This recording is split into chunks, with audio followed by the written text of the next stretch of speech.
That is why My he Christmas baseball outfit.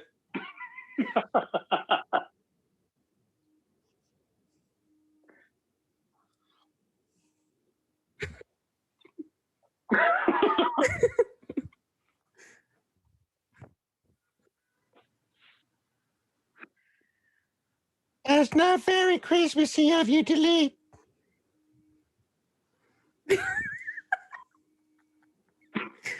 And just a honey badger. Just imagine, just the Christmas honey badger, a time-old tradition of the holiday season. Yeah. I mean, I could swap for a Christmas badger real quick. I think I could. Come on, do it. Put a Christmas hat up. Finn Let me work on that. is muted. What's Finn that? is muted. I don't think you're muted. Are you muted? Are they messing with him? I'll tell you right now. Let me go listen to the stream. Don't do anything, Finn. Oh.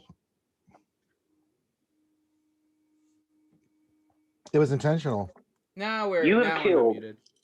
You've killed 3 openings, and 3 openings have gone just completely gone. Praise be the Finn. Because when Oh, you talk Lord. about Giving. professionalism with streaming, Finn is your first thought, right? That's the way it is. If you're a professional Lord. and you're a streamer, then you have Finn to blame. That's right. So yes, there was no audio because Windows didn't update, and I forgot to update this particular bunker stuff. So I was without a mic. So let's talk all of this again because we were complimenting Delete with his Christmas baseball outfit. Delete smells like flowers. It's pretty Christmassy. Totally smell like flowers. He has very solid colors for Christmas there with the white and the navy blue. That's solid Christmas right there. So if you guys haven't done it before, blue and white is the new red and green. That's Delete is leading a new strategy here with color schemes, and he's trend setting here. He is trend setting for all of us. That's It's right. Scrooge For Delete. those Because that otherwise are you end up with colorblind, this. me and Finn look exactly the same. To everyone that's colorblind. Mhm. I Except don't know mine if that's has awful scientifically- patterns and like Seems tinsel legit. and ornaments. Like no, you. If yours had more of that, then we would. Not to True. mention, not to mention the hat that's kind of glowing right now. You know, You have to okay, have so the I have hat to show for you the the worst ensemble. part of this, and I'll show you that here in a second. But let me reintroduce everyone. So then we have the holiday badger, Furry. Hi. Now that's what I call Christmas. So we have Yes. the holiday badger. Yeah. And He's then cute. we have Mr. Ranger J 1999 down on the bottom. Have a Merry frickin' Christmas and do what we say. Because if you don't, we'll break your arms and we will make you pay. Merry Christmas, everybody. Oh boy. Everyone, buckle in. Yes. Because you're in for a wild ride. Mhm. Lock Yeah. and load. In a world gone And crazy. Then we have Finn with this ridiculousness. Now, if you know Finn has a particular style that he likes to dress, right? And you guys have seen it in general. I wear my RSG hoodie and a hat, right? It's standard. That is even in real life my comfort outfit. I love hoodies. So why the No hell would I pants. get a Christmas sweater? No, I don't get a Christmas sweater. Hell no. I get myself a Christmas hoodie. So I am full-fledged Christmas tree ugly hoodie right here. Cause no, I Word. don't do ugly sweater. I do ugly hoodie. So there you go. That is the way I roll, and it's covering up my. Is it just me, or does he look like one of those deranged Santa elves that they don't talk about? That It's they like put a in the corner mix of the between workshop? Santa Elf and like Green Archer. Like Green Arrow, sorry. It's like Green Arrow. Like I have the Are you Green supposed to be a Arrow. Christmas tree? Yeah, and yeah, see, it's a Christmas tree. I have a light. See, there's a star. You see the star? Cute. Yeah. Oh, I Ooh. see it. See? Why is it not a Oh. Twinkie? Why is it not a Twinkie? I can't stick a Twinkie on the top of my hoodie.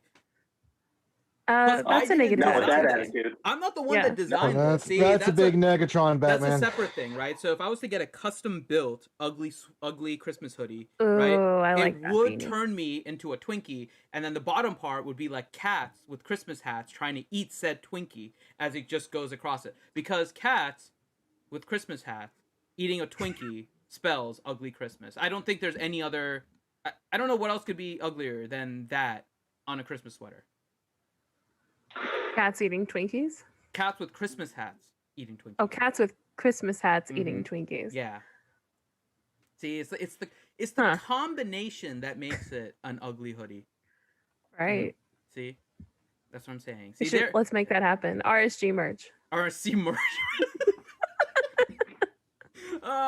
That would be like an ugly thing. All right, so we are getting completely derailed here, but we are. So this is our holiday special. Like I was saying before, but you guys didn't hear us. Because I was muted. This is the State of Survival Bunker, which is here every Friday at 9 p.m. Eastern Time, except on holidays. And unfortunately, the next two fall on holidays because next Friday is Christmas, and the one after is New Year's. So, we are just celebrating here as this is the last bunker for 2020. So, last bunker for 2020. We're just gonna have some fun here. We're gonna talk about some of the stuff that's in game that we've seen. There is the update 1.9.8 that came out, so we'll just kind of quickly review that. But we'll kind of take a look back at this year, which is the first year basically of State of Survival, right? They're little more than a year, but pretty much it was a year of this game, and so all of us at different points will take a look and back at this past year, talk about different things that we saw about the game, and of course, I have something fun planned for us to end this stream on. So we will do that at the very end. Oh, I love surprises. Oh yeah, Yeah. I'm an insane person. What do you expect? There's gonna be Finn some- surprises are different. Yeah, Finn they're not surprises are good. scary. Yeah, They're, they're you gotta not worry. good. Finn surprises This hit is different. really yeah. bad. If Yeah. no, Yes. I may have to kill him So tonight. there's folks, for the definitely first time. reason to worry for everyone, but we'll still have some fun here. So, I think just in general, let me we'll kind of like we do always start. We'll go around to everybody and ask just their thoughts on this game over the past week, if anything stuck out to them, if they noticed anything before we jump into the update. And let's start with our guest because she hasn't been on for a while, Miss Furry. Furry, Hi. what have you noticed in the game? I know you haven't played too much lately. I haven't either because I've been on vacation, so it's been kind of minimal. But anything stick out to you over this past week in the game? Well, my playing this past week has been quite limited, but yeah, like the last extended period of time I played was Reservoir League.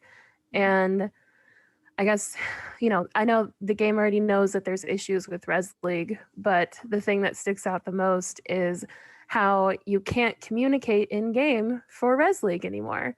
You can't use the chat. You can go back to your main chat, but then it's flooded with other activity that's going on in your clan, and you have to jump between your alliance chat and Res chat to see rallies that are going on or reports being reported or anything like that. Like, communication is definitely hurting, and I think that's probably hurting a lot of the alliances that are playing. Like, thankfully we use Discord to communicate, and we're all in voice chats with our teams, but I'm sure not everybody's doing that, so that's pretty rough right now.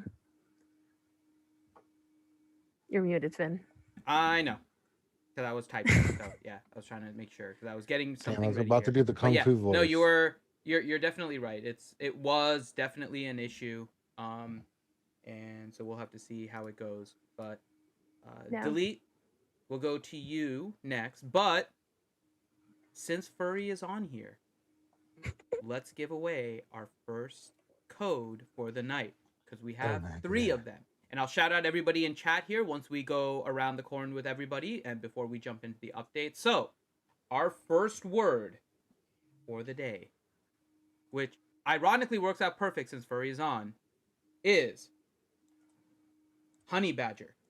HONEY EYBADGER. Honey badger. Mm-hmm. Mm-hmm. I dig it. Mm-hmm. What'd you get for Yeah. Christmas? Nailed it. I got me one of them honey badgers. It's pretty nice. So there you go. Honey badger is your first word. It is up on the screen, so make sure you guys get it. If you guys haven't put it in before, the way you do it, you click on your portrait up in the top left, then you go into your settings, and then you click on gift redemption. Once you click on gift redemption, you go ahead and type it in, and you will get your rewards. And the rewards is 1,000 bio caps, and I believe it's 12 5-minute speed ups. Let me double check really quick. Yep. I It believe is. that's what it is. Yep, 12 5-minute speed ups and 1,000 bio caps. So make sure you guys get it in, and don't make McVenom angry. This is only for the people in the chat.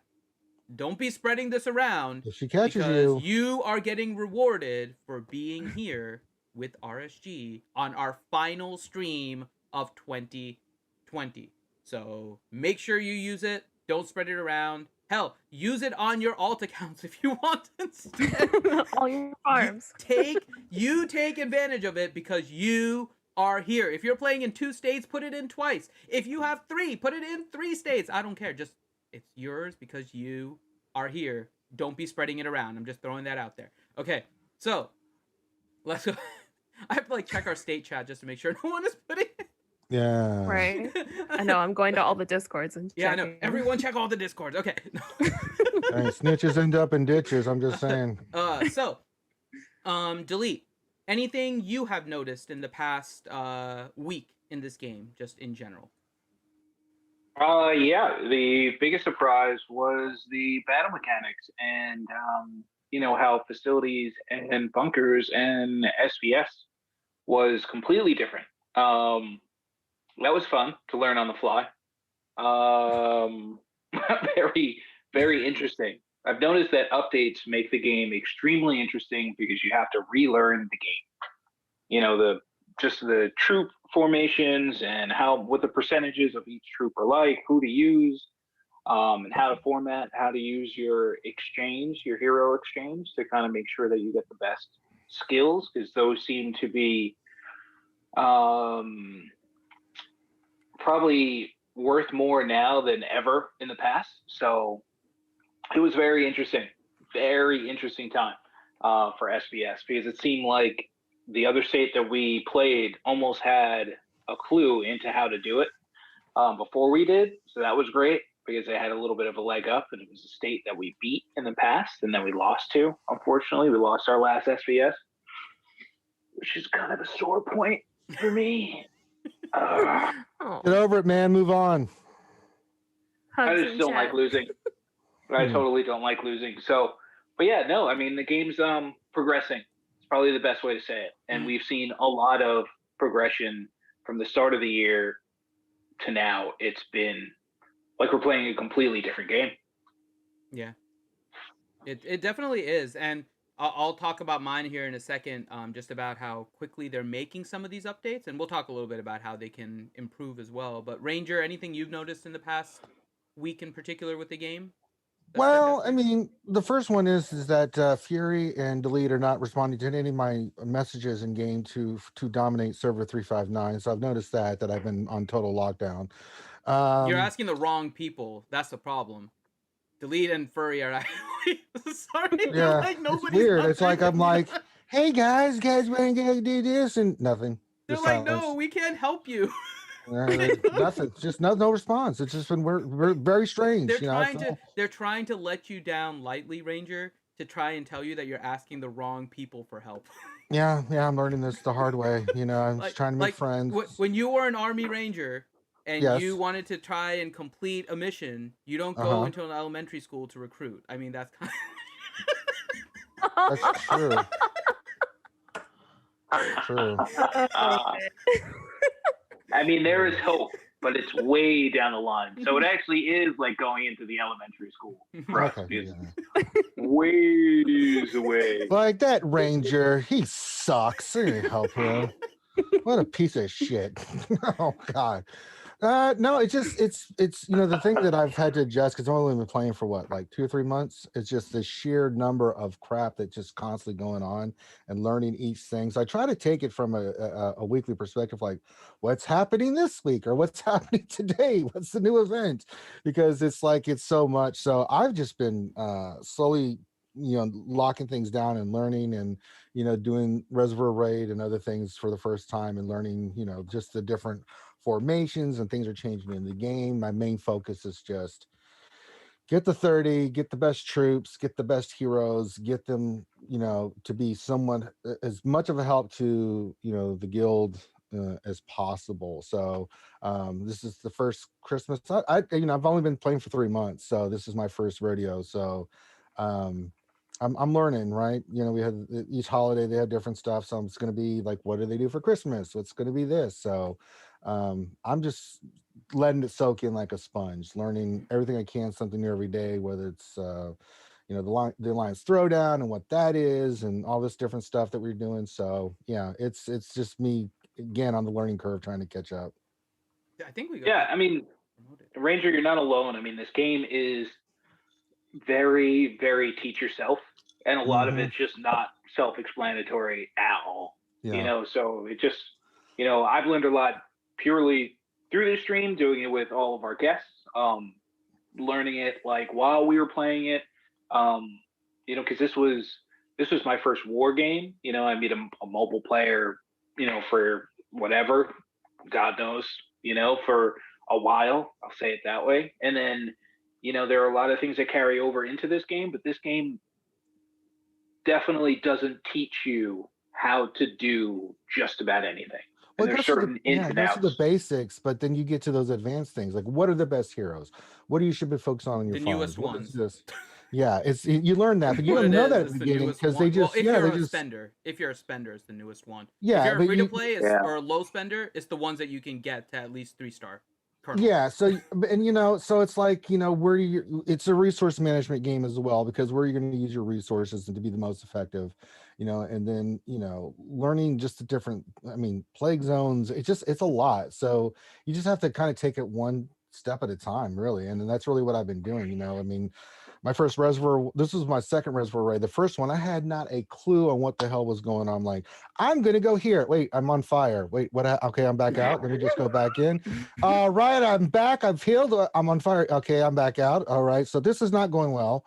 But the second one, I had a little bit more, I understood a little bit more what was happening and actually was causing people to be on fire. So it was a good feeling, when you can actually participate and you can, do stuff and help the guild and be successful every time we go up a level in the raids and stuff like that. It's a nice feeling. So, but it can be overwhelming, but I'm slowly creeping my way up in there and learning things without the help of Fury of Delete, who still do not respond to me. Again, elementary school. Just throwing that out there. Okay, so so before I jump into that, let me give a shout out to everybody in chat. And we also have somebody else joining us. I don't know if he's connected yet. Mr. Mako. Is Mako here with us? Yeah. Can you guys hear me? There we go. Now we can hear you. How are you doing, Mako? Good, how are you? I am doing well. I am dressed ugly. It's awesome. That's all I can say. All right. It's pretty cute. All right. Let me go ahead and shout out all of the people in chat here. So if you guys are in chat, go ahead and type something so we can shout you out. We have, of course, Furry in chat. Then we have Delete, who are the first two people to chat, and they're here as well. So, hi. I do that.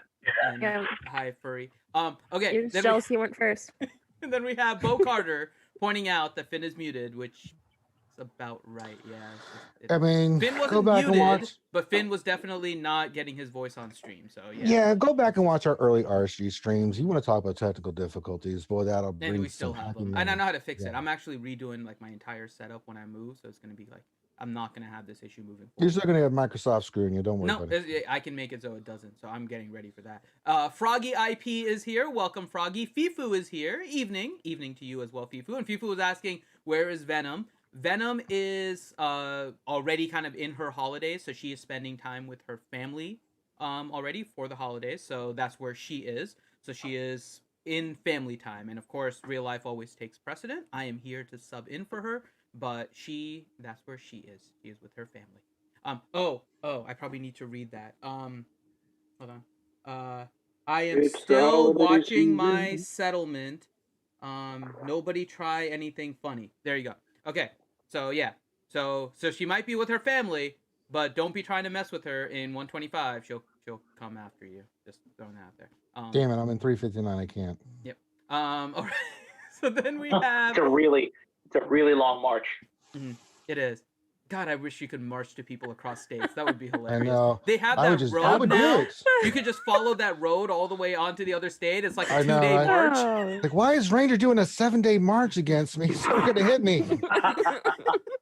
She won't be back by the time it hits. I mean, I'm a little Yeah, you worried. would. Nonstop. It's gonna be like Yeah. Well, I would. if Oh it's yeah, a I would do 7-day it. march. It's I what, would like totally a 2-day do it. recon? Who's gonna Yeah. do a All 2-day 6 marches recon on every a other day. God. Okay, then I we would do have. a 2-day recon. You would, of course, you would. Let's Lonely. request it. Yeah. Double X, Lonely Double X is here. How you doing, Lonely? Bo Carter, are those RSG marbles on your shirt? No, I wish they were. They're just little fuzzy balls. I have fuzzy balls, and then I have the regular balls that you guys play with. So regardless, I always have balls for you guys waiting. You have balls. I Mhm. like balls. I have balls for you guys everywhere. It's just the way it is. I mean, okay. Then we have Thane saying, "What's up, Ranger?" We have Silk What's up, here. JC Whisper? Welcome, Silk. Hey. Who else do we have? We have Maz here. Hi, Maz. Then we Hey, have Maz. Kirsch here saying good evening. Good evening to you as well, Kirsch. Who else do we have? Dre is here. He said hi. Hi to you as well. I just ordered a pizza. Is anyone excited as I am? Asked Bo Carter. What is on the pizza?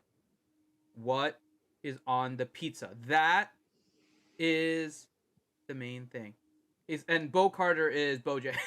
is Mr. Bojangles. Mr. Okay. Bojangles. Okay, so we will try to refer to you as Mr. Bojangles then. Because I see the bow, but it's not Jingles. It's not Jangles. It's Carter, but it's not. It's Jangles. Okay, so there we go. Tyrannicles. Mm-hmm. Yeah. Yeah. So what kind of pizza did you get, Mr. Bojangles? That is the coup. And we also have Miss Spooky here, who wrote something in chat, as a bunch of you are literally writing something in chat. Thank you. How are you doing, Miss Spooky? Glad to have you here. The one thing I noticed this week, and I was on vacation for most of it, so my playtime was actually considerably less than I normally am in the game. But what I noticed is actually a shout out to the devs, and it might have been instigated from our discussion last week when we were talking about Trap and a little bit about how difficult it is to find a rally for you to join. So actually, you guys can see it down below where I have the game open. So I'm going to start a rally on a level 5 fiend here, and you guys will see what I'm talking about. If you now go into the rally page, in the top right of each of the rallies, it actually tells you the troop amounts.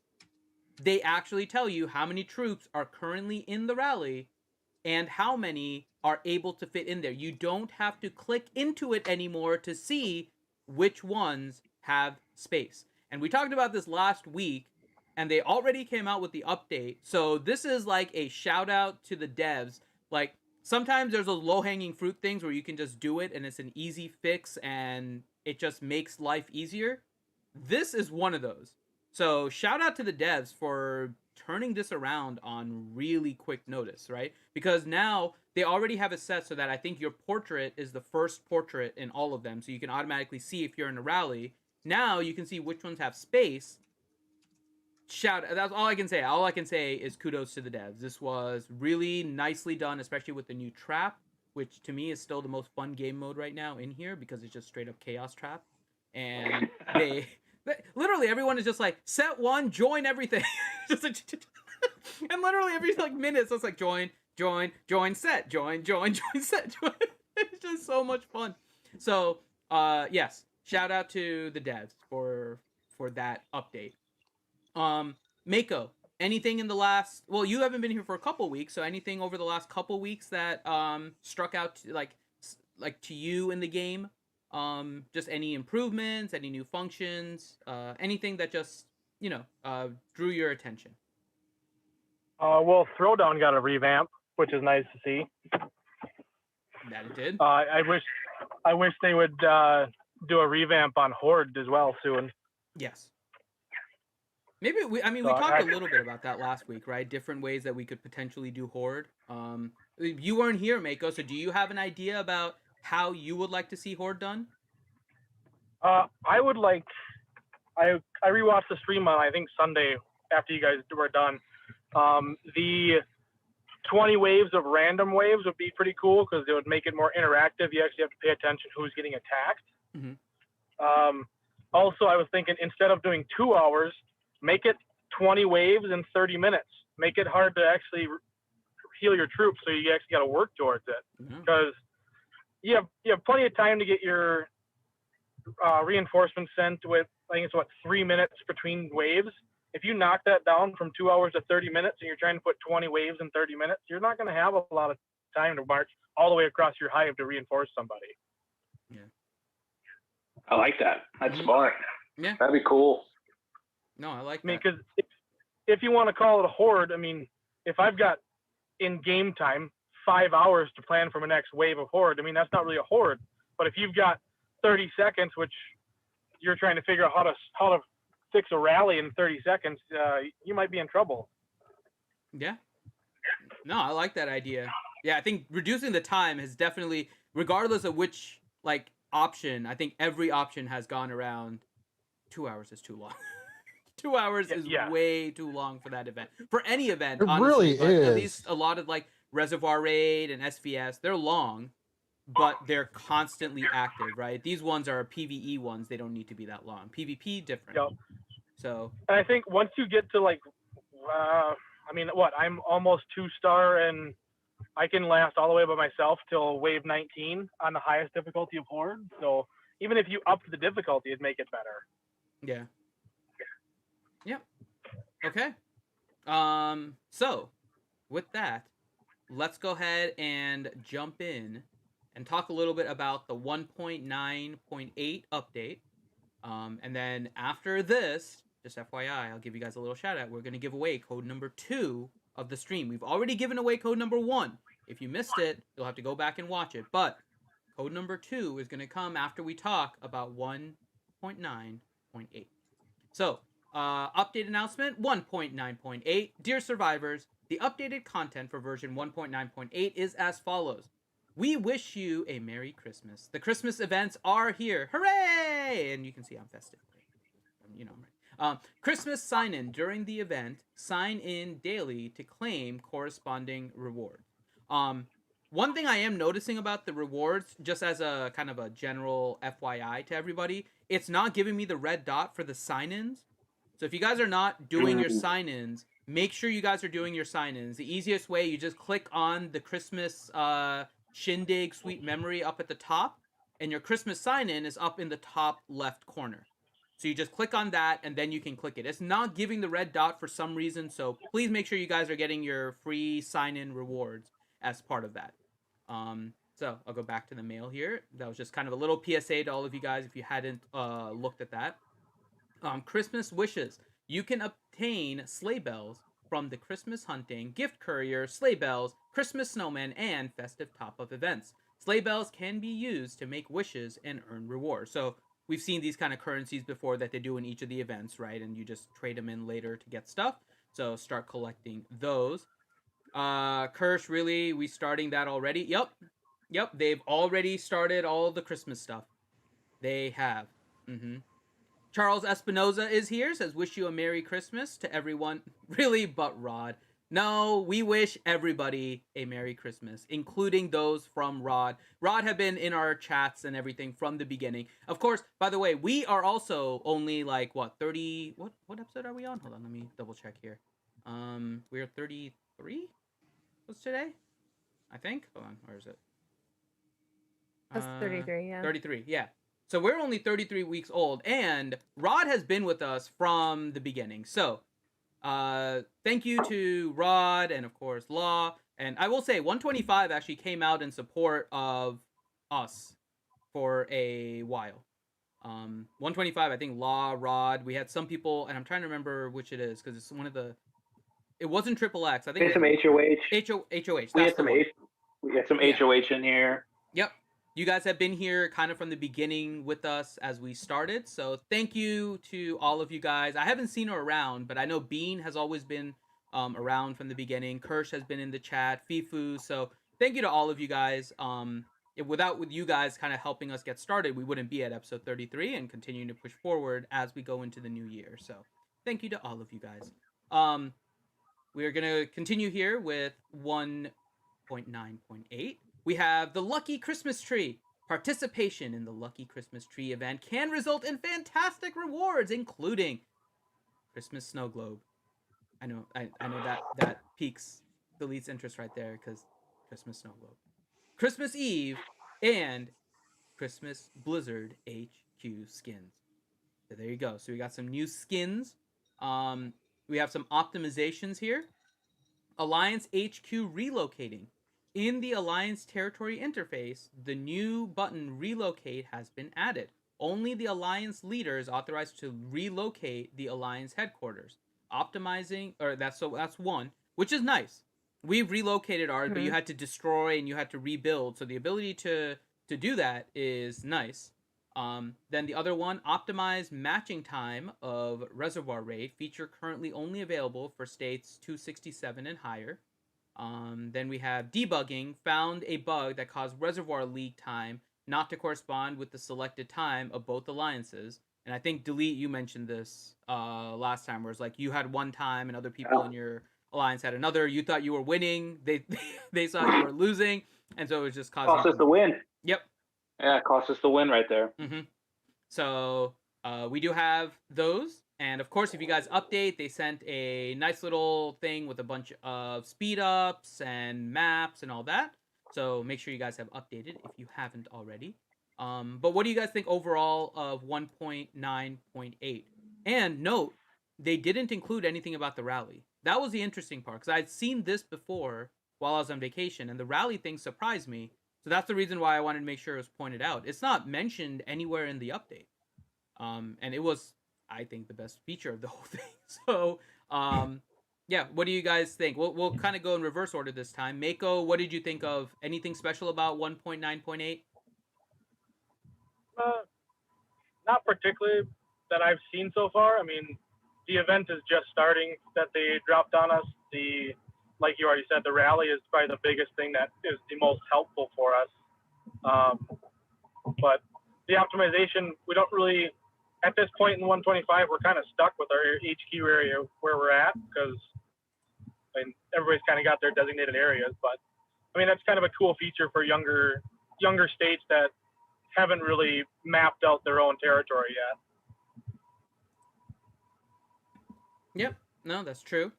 How about you, Ranger? Anything about 1.9.8 that struck out to you? No, I'm kind of like with Mako. I mean, I was just like, Christmas. And so I was a little excited because I've never seen it before. I don't know how, you guys were playing during the previous one where there was a Christmas. So I don't know, but I was like, okay, I'm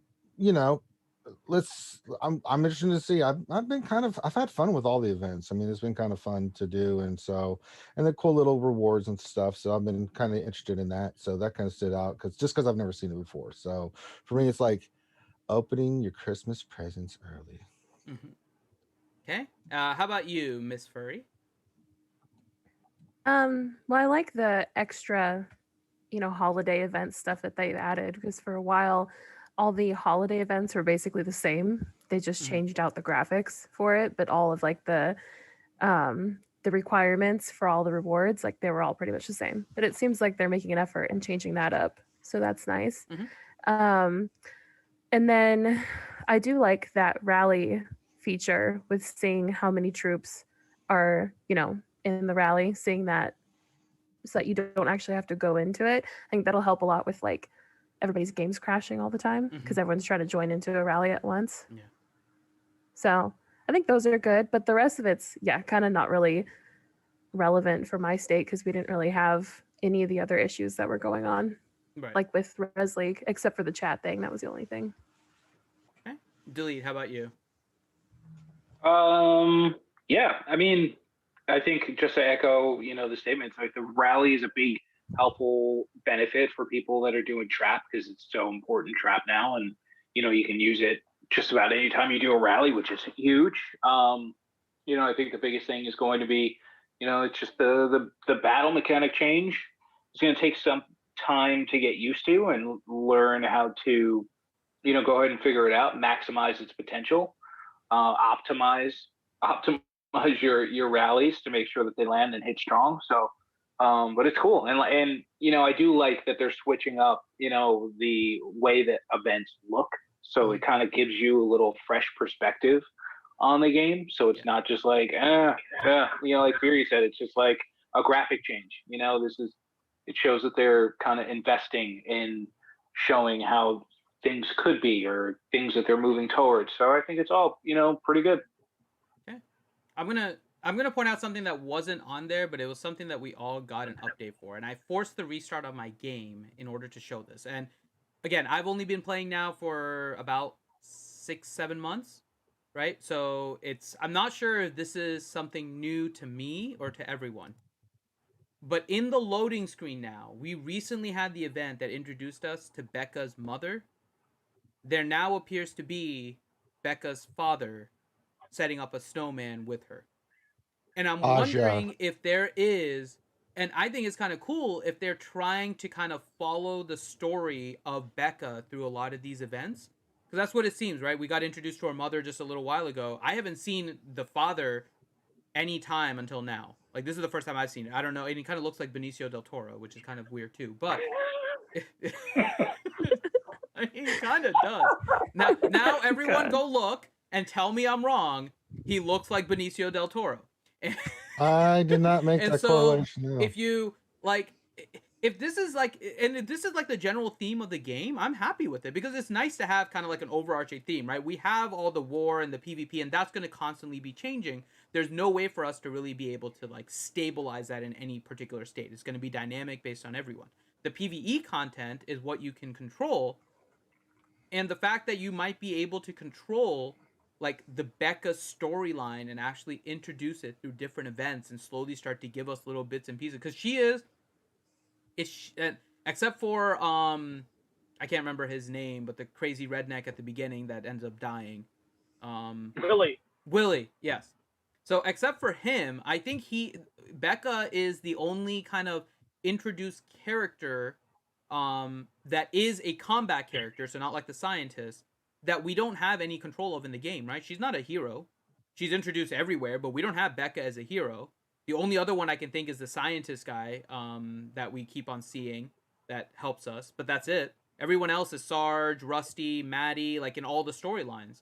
So it would be cool if ultimately this is leading to maybe a next-gen hero release of Becca, right? And they're building up the storyline to somewhere down the line, maybe Gen 8, Gen 9, whatever it is, that we get a Becca hero finally into the game. And I think it would be kind of cool just to kind of do that. So that was just something I noticed. But I don't know if you guys think, maybe I'm overanalyzing it, because that's what I always tend to do. But what do you guys think? I feel like Becca was the first special event. Becca's open road, where you had to like fill up her gas and drive her on this little track. It took forever, and it was like everyone's like, "Oh, this car sucks." Becca's gas, Becca's car blows. But yeah, they definitely they push Becca pretty hard in the storyline. So, but yeah, could be. Who knows? Who knows? I feel like if they were going to do it, they would have done it already. Like, so, what event would they be saving her for? So that brings up an interesting parallel, because we often parallel this to the other game that we play, which is Star Wars Galaxy of Heroes, right? And a Luke Skywalker with a lightsaber is like the iconic character in Star Wars, right? He's just in everywhere. Even now in the newer movies, he's there. We had in the game for like the first 2.5, 3 years. I can't remember exactly. It was 3 years. It was like until 3 years. We only had Luke with a gun when he was young, not even trained as a Jedi. They did not release a Luke with a lightsaber until 3 years in, And Yeah. he was the splash screen of the game with the lightsaber, like almost the entire time. It was so deceptive. It was. Like, hey, Star Wars Galaxy Heroes, you get your own Jedi Knight Luke. And then you get in the game, like, where's Jedi Luke? Yeah. I've been had. So it's one of those things where you can, especially if you know if you build the investment behind it, right? You can build it up to make it kind of a big event. Because to the credit of that game, like the lightsaber Luke that came out wasn't even a Jedi, but he had a lightsaber, and it was a big build up to that event. Like people were happy to have it, and they did a good job with that event. So similarly, they can do that with Becca, which is Becca is now our story investment in State of Survival. There's no movies or anything that are really based on this, so the investment comes from the stories that they tell in game, and Becca is freaking plastered everywhere. Like every time you go, like let's go into my store. Yeah. Oh look, Becca is on the side of my store. it's just there she is. Oh look, she is there. I want my free tomatoes, but I can look at Becca at the same time. What a surprise! Like she is everywhere. So at some point, like she is the investment that people are making in the game. Becca will be a blue hero, says Lonely. She will. So awful. insignificant. Like That would be so awful. Becca is the long lost blue hero. You don't even have a full march of blue heroes. You only get two. Becca is that third blue hero that we've been waiting for forever. She'll be able to farm gas and metal super fast. Right. Whoa. Whoa. If she could do that, 100% worth it. If you start adding resources to her skills, hell yeah. I don't care if she's blue or make a new white one that's even lower. I don't really care. Just if she has resource gathering speed, hell yeah. I want that hero. Give me another march in order to start grabbing more resources. Freaking always low. Or maybe she's the hero that she's the hero that facilitates the trading between players. Oh. Yeah. And she's on the store already. Hey, that way I could trade with Delete and Fury and they'll talk to me all the time. Wait. Wait a minute. Oh. Thanks for the trade. That'd be an expensive hero. Mm-hmm. Really. But if they have a long game plan for Becca, I think that would be kind of cool. And just starting to see it rolled out slowly in storyline, I thought was really neat. And they didn't mention anything about the father anywhere else, right? Like if you go to the Christmas event, even what they're doing, like in these particular pictures, you only see Becca and her mother by the Christmas tree. You don't see it. So unless you check it on the sign-in screen, which a lot of people will click like open the game and walk away until they come back and then you're logged in, like that, you don't even notice that it's there. Wait, I'm not kidding, because it sometimes takes like a minute in order to load. So you're just like open game. For you. No. That's on my emulator. Yeah, like 52K internet. Yeah, I mean, I'll never forget that. Mm-hmm. Oh, it took forever. Forever. Oh, I didn't make it take forever. I know exactly what it is. So it was giving me such anxiety, and then like Fury pointed out too, and I'm like, oh my god. Mm-hmm. Yep. Like, is it frozen? Keep going. Yeah.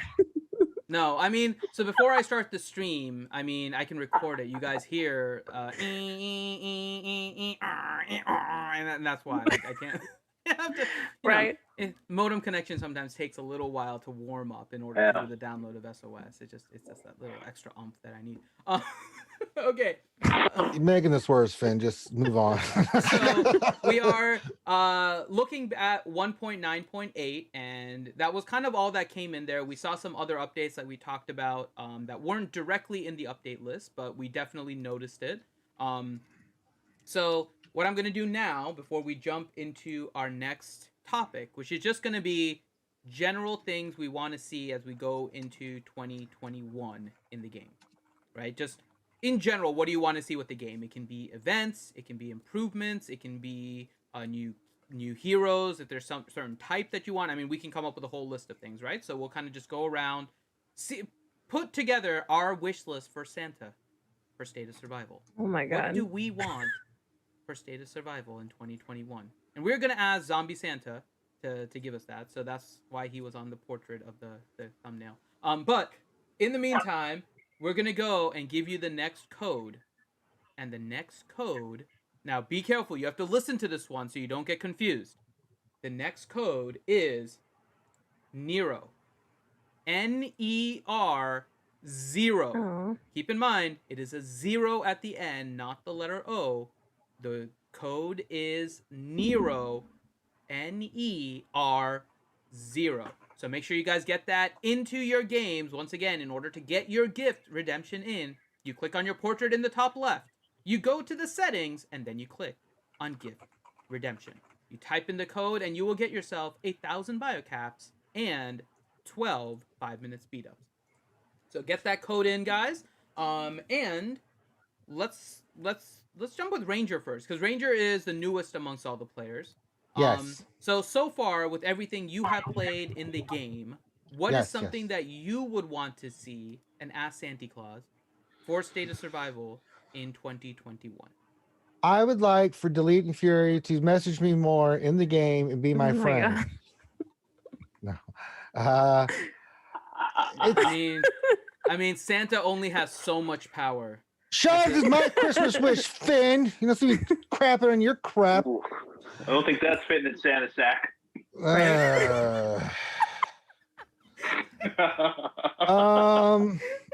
Oh boy, there's so much. Let's all compare Santa sack sizes. Like this. Right. Ho, ho, ho. Santa's sack got a little bigger this year. Age has its effect. Got enough room for your balls, Finn. And he heard Ranger that day talking about Delete and Fury. And his heart. And his sack grew 8 sizes that day. Sure did. And a one-sided stack. That's right. Oh my God. That's right. It's Merry the Santa Christmas, that stacked Christmas. Merry Christmas to me. I mean, honestly, if I was to pick one thing, I'm kind of curious of what the new heroes are going to be. I mean, I've been working on the legendary heroes, but then I keep saying don't do too much because we're going to get more newer heroes. I'm like, oh my God. Okay. Well, so all the stuff I'm doing with Zoe and Ash and things like that, is that a waste? So I'm kind of been like just scared.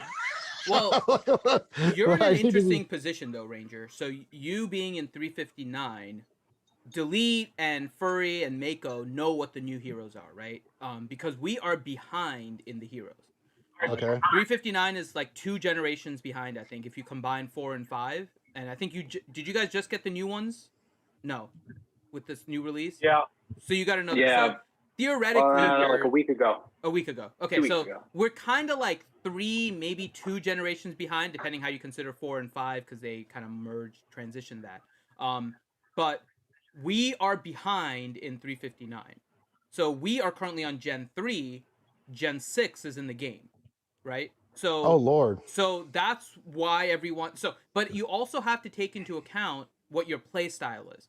If you talk to a person that spends and gets the heroes, they'll always tell you, don't worry about the current heroes, wait until the later ones. If you're a free to play, you wait until the later ones, you have nothing. Like, you're just going to be dead in the water. That's like the biggest thing I've noticed, because even with me, right, like I will free to play strategize over and over again, but my strategy is not going to work for a person that spends, right? Because I am focusing on heroes that I know I can get at least up to 3-star, possibly even to general, right? So my stabby hero is probably going to remain Maddie for a little while, because she's the easiest legendary character to get. I'm not going to work on Zoe, because if I'm using my general frags on someone to try and max him out, right now, chances are I'm right now focusing on Ash, because Ash is just a really good infantry, and I need that infantry hero for anything that I'm really doing PvP-wise. So that's why I'm focusing on a Gen 3 infantry, which leads my like shooty hero to be just kind of whatever's left over, and I'm trying to focus on, I think, I'm trying to grab whatever I can with Zoe and Miho and just working both of them up. But yeah, those are the 3 I'm working on, is Ash, Zoe, and Miho. I mean, I'm still working on like Sarge, and I'm working on was it Mike as well, just for gathering and all that other stuff, right? But it's mainly those 3 that I've been focusing on a lot of reasons. Well, I did Chef too. I've been working on some of the purple heroes, but yeah. And so I'm just kind of hesitant and been like, do I keep ranking and doing stuff, or do I just wait? I mean, so it depends on your play style completely and how much you're spending. Unless you're spending in order to max, that much, then you're better off focusing on a hero and maxing it out, because otherwise you're always going to be chasing a new hero. Because a new hero comes out what, like every 6 weeks roughly? Is that right? seems like somewhere around there, right? 6 to 8 weeks almost. It seems like a new hero's coming out. I feel like the last Lately. batch was just combined. Yeah, exactly. Lately. Yeah. Because the last batch was just kind of combined. It was just like, all right, we got these, and then it was just like, wait, we can just switch them out for free, and then it was like, oh wow, more heroes, and it was just like even more purple heroes, and it was so it's been a little bit all over the place, to be honest. Yeah. So, I mean, unless you're going to be able to max out heroes that quickly, you're better off just picking one and sticking with it. And if you can deal with the Yeah, it's higher level mainly ones, the Zoe. better.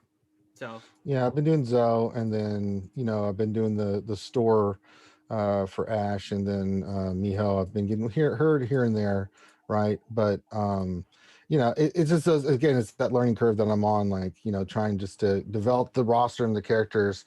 But I'm kind of happy with where the game is. I mean, there's always something interesting to do. Again, it's newer to me, so my perspective is that it's newer. So I've never seen it before. It's my first or second time doing it, and so I'm kind of happy with the state of the game is. I don't really have any complaints. and Fifu and Lonely both make a good point, which I think is also true. If you're not leading, your most important thing is to try and get your troops to Plasma 3, right? You don't worry so much about heroes. Your rally isn't Oh, I'm quite as important. trying, You but want the joining heroes and any like skill and effect heroes. Those are the ones that you want, which I think is a good point by both Lonely and Fifu. That you can get those with just regular. You can find heroes that are not like the highest ones, right? It's mainly the rally leader that needs to do that. I know Mako as a free to play. What are your thoughts on the heroes? I kind of just pick one you want to focus on. That's always been what I've done. Usually raised plays I find is the easiest way to get fragments. Mhm. As long as you're not wasting your bio caps, if you save them up for events and stuff. I mean, raised place, I have two of my top 3 heroes all came out of raised place, and that's Ash and Zach / Julie Garcia right now. And I've already we had one raised place with the new hero, and I've already got 62 fragments for it. And I mean, I haven't spent $1 on it, so I think raised place is just the easiest way, whichever hero is in there. The only problem I have with that is we haven't had a shooty hero so I just got Zoe up there using the voucher event,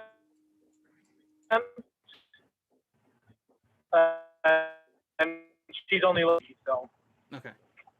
So if you guys got that, sorry, Mako was breaking up just a little bit, but he was working on Zoe, waiting for her for the voucher event. So that was what he was talking about. So yeah, that's gonna be, and yeah, there's definitely a different strategy, and that is important. Kind of like Mako was mentioning that, and I'm sure Delete yours is different, right? You're gonna always try to probably get the top hero whenever you can, just simply because you are like the rally setter in 125. So it's kind of important that your heroes are closer to max and the newer generations for those. Yeah, and as far as a spender goes, I kind of classify myself as a smart spender at this point, because even with the new heroes, it's I'm VIP 12, which wasn't easy to get to, and I definitely got there. There's only one way to get there, and a lot of it was using my caps to actually boost up my VIP level. As opposed to using caps on just random things, I was pushing my caps into VIP level, and which helped a lot. Because if you're just waiting on a VIP points, it could take a while. But I think, I've always gone after the new hero, and I use a lot of blank gold frags that I get from being VIP 12. I get, I think, 12 a day, roughly, or 12 every. Is it 12? It's 6, but then it's not a full 24-hour timer. I think it's like an 18-hour timer on the VIP rewards, unless I'm wrong. VIP 12 gives you 3, 6. Yeah, it's 3, but it's 24. But it's based on whenever you hit that rank, so it's on an off time based on your 24 off the 0 UTC. But it should still be 24 hours. Yeah, so I've used that, so I was able to get the new shooty hero up to general really quick, to the point where someone actually sent me a screenshot of me being in the top 100 of heroes, in the game. And he was like, dude, this is like an impossible list to get on. You need to like frame this and put it up. And I was just able to do that with the blank frags that I've been saving forever. You know, buying them in the VIP store, you know, whenever they're available, making sure that, you know, you go after the things that you need effectively, because they do gold frags, gold blank frags are tough to come by. And when you do get them, hoard them, you know, for times when it's just like, okay, you know, let me just go ahead and boost this up. So, you know, and just taking advantage of making sure that you continually play like Plasma Lab and using, you know, doing your dailies, going through your daily routines to make sure that you kind of maximize your account without just having to kind of look at it and be like, oh, I opened the game, I got to spend today, you know, because you don't necessarily have to do that, you know, in order to be a top player. You do have to stay on it, and there is a spend level that you're going to have to, you know, put in, but you know, you can do a lot of it just by playing the game consistently. Yep, that's true. Okay, let's go to Furry next. Furry, I know your situation's interesting too. So I know that you've kind of taken a little step away from the game, which I think a lot of people do with a lot of different games, and just trying to gauge their interest and their return. So what could SOS do? What could Zombie Santa do in order to get you interested in SOS again in 2021? I mean, I have a whole list Okay, let's do of it. things. I have a whole list of Santa's things that, naughty or nice list. Mhm. right, of things that we've been saying for months and months and months. But, you know, they need more administrative options for leaders, like being able to see event results a little clearer, you know, like being able to see who's participating in Plague Zone, who is assigning titles to different R4s. Like, you know, people generally pick a job for their R4s for each individual one. In other games, they have a title and it gives them a buff or gives them extra responsibilities in the clan. And, you know, that's always been helpful in other games. I don't know why we don't have it here. I mean, I appreciate that you can change the names of your R4, R3, R2, but like, honestly, who gives a shit? So, or having sub responsibilities for your R3, or being able to cancel rallies if you're a clan leader. Like, if someone's setting a rally during trap and they're hitting infected fiends, we should be able to go in and cancel that rally. Or if you're in state versus state and you've set a march on capital and the people on the march are not paying attention, you need to be able to cancel that rally at any time. Yeah. You know, that would be helpful. Another thing, you know, like the newer states have the new map set up with these centers that you can take over every few days, and it gives your whole alliance the different buffs. Well, we don't have anything like that in the older states. So instead of changing our map, why don't they add that to the facilities and the fortress? Like, You guys don't have give it the more. centers? No, no, we don't have those. Just bunkers So, and you know, facilities. I didn't yeah. know that. So why don't we get a training boost every few days for our entire alliance? You know, why don't we get an attack boost or a healing boost or something like that? You know, make that part of the facilities. Stuff like that. I'll stop. There's a lot more, but No, we can. you can go with more. I'm curious now though, because I didn't know that. So do you guys still have only 4 facilities and 12 bunkers, or do you guys have more in your older states? No, Just that's that. it.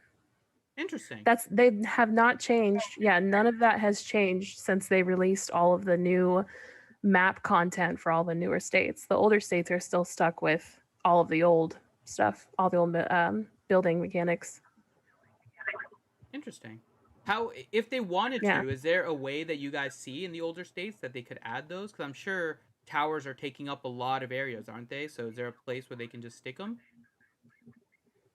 Yeah, You I guys don't. have I less think towers than we for do in the newer states too, right? Okay. yeah, Yeah. for us it's not. For us it's not really about, like, the only thing you have to worry about where placing your hive is like maybe the resource nodes that are around you, or not being right next to your enemy, or go next to your farms or your sister alliances. Like, that's pretty much the only map organization as like a hive in general.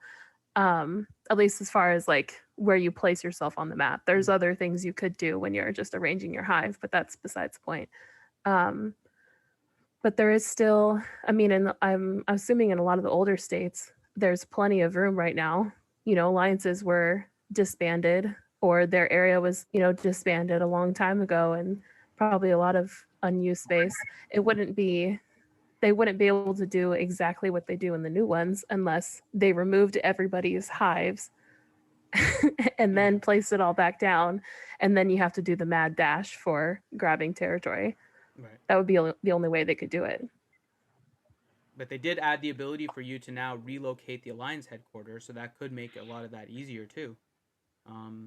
If you have to mad dash for somewhere else, because you guys get 2 as well, right? You have your Plains and your Wasteland HQ. No, we only have 1. You guys only have 1. Interesting. There's a lot of differences between the states. I didn't realize there were that many fundamental changes. Okay, so that does change it, because now if you move your HQ, you lose all of your territory. Yep. Because now there's Pretty nothing much. connected unless you connect it back. Interesting. So they could just give you another HQ then, potentially. That could be another solution too. Give you a second HQ, add the buildings, and then the race happens after that. Okay. Right. Yeah. See, I like these suggestions. Keep them coming, Furry. What else is on your list? We do need more discussion with the community about the state merge and relocations that everybody's talking about. Like, not just, you know, the game picks a couple people or a couple influencers or someone who's always talking in Discord. Like, maybe they should take, you know, the alliance leaders for a certain number of states and get them together. Something like that, where it's less, I don't know. It's not so much like, you know, who's the most loud, but the actual general opinion in the game. Yeah. No, I think that's fair. What else? Yeah. Opening up the hero swapping like they did before. I can't remember if that was the I think it was Gen 4 and Gen. Yeah. Yeah. Like if they could allow hero swapping, but a little bit more broad, and maybe give it like a schedule that they allow it. So like every however many weeks, there's a couple days where you get an opportunity to trade your heroes. You know, if Maddie's no longer relevant for you and you want to try a more upgraded hero, then they, you know, revert some of Maddie's frags and her gear and give it to a newer hero, and you can try them out. Not like add to your heroes, but at least allow you to swap a couple. Yeah. And probably if you're doing it for a larger range, it looks like 4 to 5 may have had a reason with just abilities not working the way they wanted them to, right? Is what I kind of gauged. But if we're doing this in a general sense, probably they can add like a disadvantage to it, right? Which is that you lose some frags. So you might convert Maddie from a Gen 1 to a Gen 2, but you lose like 25% of the frags. So you're at 75% of the status. You have to work through the rest. Something like that. Yeah, I think that could definitely work. See, Furry with all the good ideas. What else do you have, Furry? See, Zombie Santa is listening. God. This is why I reach out to her all the time, and her and delete silence. There's just nothing. I'm busy thinking. Yeah. She's with her crayons in the corner. Leave her alone. They gotta draw this all out and then send it to Finn, and he adds his own crayon touch. Yeah. I'm in the corner with the crayons all the time. I don't know if I'd want to touch crayons with Finn. I'm just throwing that out there. I do occasionally put them in my mouth, and just throwing that out there. Okay, Furry, what else do you have? Yeah. They look tasty. When there's a pink one called bubblegum, I mean, come on, you just have to. Explains a lot, Finn. It explains quite a lot. You're the guy that's like, Tide Pods are not candy. Yeah. Don't eat them. Yes. Finn's the reason why. He needs a reminder. Yeah, Finn is the reason why on Pop-Tarts there's a direction that says, you know, don't touch the Pop-Tarts in the toaster. That's the reason why that Finn is. We have these things. Yeah. Remove wrapper before eating. Yes, those kind of things. Well, I already said it earlier, but they really need to release the resource and item trading option. Like, we brought it up a couple times. It seems like something pretty simple. I don't understand why. We have some things that get released that are totally unnecessary, and that keeps getting, you know, not sidetracked, backlogged. Yeah. I don't get it. And then the last one, oh no, I already said the last one, adding buffs to the facility, the Fortress event. Right. Yeah. Okay. So delete, follow that. Yeah, you non-crayon user, you. See, this is why I didn't want to say a lot. This is exactly why I wanted you to say a lot. No. Have a I'm ready Merry to rock. freaking Christmas. I am ready to rock. I want to do everything that Fury did and said. So you're the Including guy in crown the corner with the touching. crayons, copying off of Furry's list that she is writing with crayons. Okay, we got this now. So No, so like things that I want changed. I think they need to use the survey option more often to gather intel from the public more often to things that they want to change. I think, every time in the past that they have done it, it seems like it's benefited the company and us equally. So I think it's a very simple option that they already have the option to do or the ability to do, and they just need to use it more often. Number 2 would be adding the percentages to marches for your infantry and your basically your hunters and your riders. Being able to say I want 65% infantry, 25% hunter, and 15% rider would be ideal. Having the 2 options would save a lot of time. More preset marches. Yeah. I love the math, especially crayons. So many people. You have no money.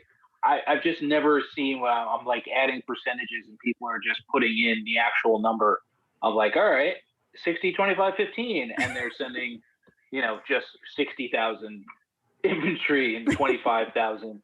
And I'm like, wow, that's okay. That kind of works also if you want. The percentages are right. They're not necessarily. Not They're necessarily. not wrong. I mean, they're not sending full marches, but yeah. Hey, yeah. if whatever. Your march is 100K. So that's to number 3 would be updating the rewards you get for bunkers and facilities. I mean, that is the only thing that has not changed during the entire game. Giving out heroes from so long ago, frags for so long ago, and just not giving when you win a facility in a bunker, and most of the time you don't even have enough materials to actually reward the entire alliance. That's annoying. It is also a task distributing rewards from a bunker and facility because you have to literally go in and tap. If you're giving away 400 of something, you're tapping 400 times and scrolling and doing everything else. So it becomes a task. I mean, usually it's one of my R4s doing it, but it's a pain in the ass whenever I'm like, hey, you want me to go in and do it? All right, I'll go in and do it. So that's kind of a pain in the ass. Having the ability to speed marches of rallies, as opposed to just only being able to speed reinforcements, would add just another huge facet of the game. And it's also would be like a revenue stream because then more people would actually either buy the battle bundle, which is typically only used for res raid or as a res raid kind of bundle. It would also make it where you could introduce that more often and people would buy it, because out of all the packages in the game, that's probably one of my most consistent buys because it's being able to speed marches is a huge thing. I mean, typically for me, it's speeding reinforcements to someone else in my alliance.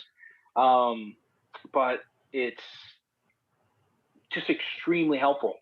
And would just be so nice. Rally speed ups though as potentially breaking things in the game? That's the only I've thought about that one before, right? And there is no rally speed up. So when your rally is set what the time is. The time is just set based on wherever your distance is, right?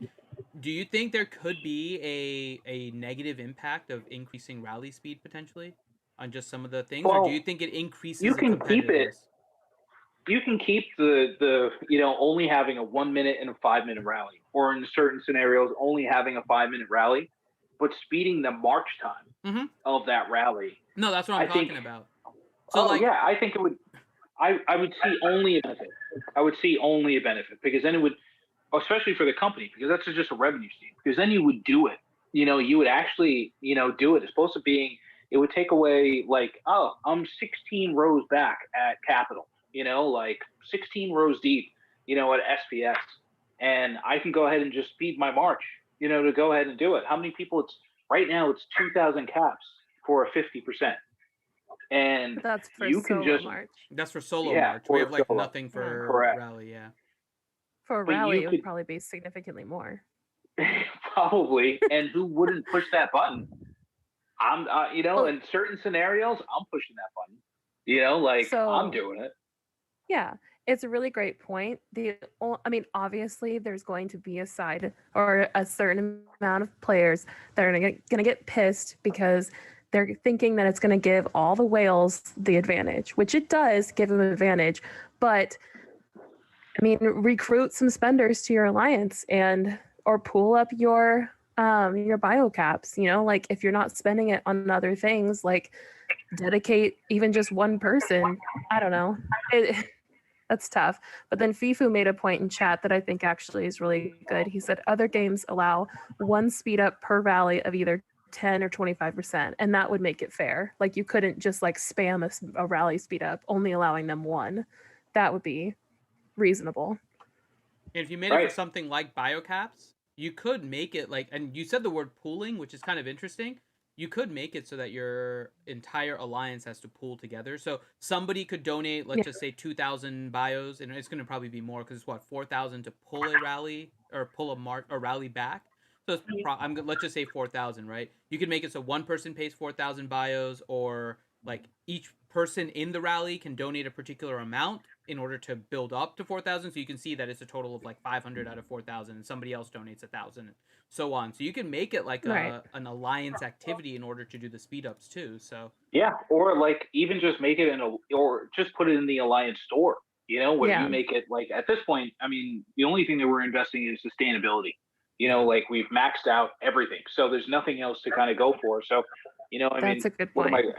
You're just like talent point resets, and which probably still a good amount of my alliance is still using talent point resets during like big events, but there's not a lot of useful things in there that are that necessary at this stage in the game. So, which leads me to my next point, doing an alliance store revamp. Make it so you can buy just more than Sarge in there. Because I'm pretty sure most of the people in the world have Sarge maxed.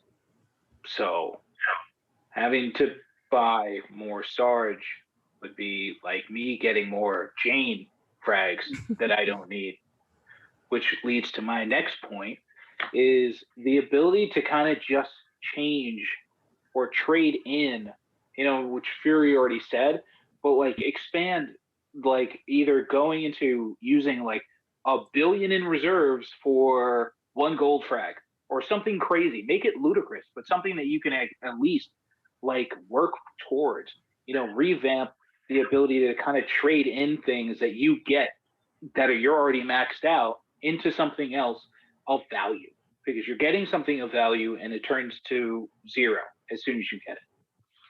Well, and Swuggo has that where you can exchange the character shards. Like if you've already maxed out your character, you can exchange the extra shards that you're getting from events or from, node farming or whatever they call it. Like that would be huge. Like how many unnecessary character shards do we get a day just from doing freaking daily or PZ? Yeah. Like there's no incentive to do it if we're just getting the same shit that we can't use. It's awful. The amount of useless things in my backpack that that I'm either full on or just have no need for is a lot. And like the game has gone in and like, oh, after an event you still have leftover this, so we're gonna go ahead and give you our reserves. Like great, you give me something, but like it's just not anything that's really usable to most people's accounts. So change how you can go ahead and treat extra things in your backpack. Whether you can trade up for a skin that you didn't get, or being able to kind of swap things with other people's in your alliance. Something along those lines would be huge Let's see. What else? What else? Well, along those lines, they don't even let you know how many freaking fragments you have for people. Yeah. Like, even if you get so many Rusty, Sarge, Mike, Chef, Eva fragments, but you can't even see them in your backpack. So you don't even know how many useless frags you have. You can't click on them in the heroes section and see how many frags you have because they're already at general. It's just a waste. Yeah, it's awful. The like getting frags and like getting absolutely nothing for them, or if you donate, you know, if someone has Maddie maxed, right, and you win a facility that gives you Maddie shards, you could go ahead and give them, you know, Maddie shards that they just can't use, and now those are just lost. So it should kind of tell you, you know, who you're giving that doesn't actually need that character. You know, maybe you could do something like that. That's like, that would be mind blowing. You know, ideally, I would just like to not actually have to give Maddie shards out, because at this point, if in 125, especially, you basically you already have Maddie maxed. If you are even a free to play at this point, like Mako, you have Maddie maxed. I think you've got Maddie maxed, right? I have the frags a maxer. I haven't done it because we haven't had an event for hero frags yet, but I've got enough to max her out to general, yeah. Yeah, see? I mean, well, Mako's not exactly like, you know, Mr. Casual free to play, but still, you know, he's free to play and he's got a gold level character maxed, and it's still a reward for a facility. What else? Let's see. I think, yeah, adding not the entire new game into an old state, you know, like the tower play in new states. I think even if they make it where different bunkers and facilities have a tag on to where like, oh, this bunker may give you Maddie frags, but it also gives you a healing buff, you know, like would be better than just not having anything at all. Nothing to do with like the new portion of the game. The new hero training center in the old states would be awesome, because being able to reset a character and reuse those frags to somewhere else would be huge. I mean, that would hurt the company though, you know, just being completely honest, because someone would probably spend for it. And if you could just take Nicola down to 0 and only get 60% of those frags, you know, as blank frags, and put them into a new hero. Hold on. You know, just really quick. The hero thing Yeah. doesn't do anything with frags. It only does it with the levels. So it resets the level from down to 1, and then you get the XP back. You don't get any frags. So we don't have that. You know, frankly, XP is a pain in the ass. Yes. It's a pain in the ass to get, especially to go all the way up to 80. You know, most of the people now, it's like from 70 to 80 is outrageous. You know, I mean, getting to 70 is really not that bad, and then 70 to 80 is like, wow. And then when you're doing it, I mean, the 70 to 80 increase in your march capacity is kind of minimal anyway. It's not like a tremendous amount. So it's to the point where it's like, once I have them to 70, it's like, I'll let them grow naturally, you know, or as I do my dailies, I'll kind of like filter them in that way, you know. So if they revamped XP in that regard, that would be ideal. Revamping, sorry if I'm going like just straight. Go for it. Great. You know, you did like a good job copying off of Furry's list. Yeah. And I'm gonna go to Mako's now too. Ray's Place still gives out skill books, but like we're on 3 levels of heroes that you no longer need to upgrade skills. Right. But yet they're still coming in as like things that you pay for. So like that shouldn't be the case at all. You shouldn't be paying or like contributing towards that, or getting like seeing that as a value into something that you're working towards when you no longer need them. You know, so that's just disappointing. That's kind of lazy. You know, the drop rates for Ray's Place have also decreased.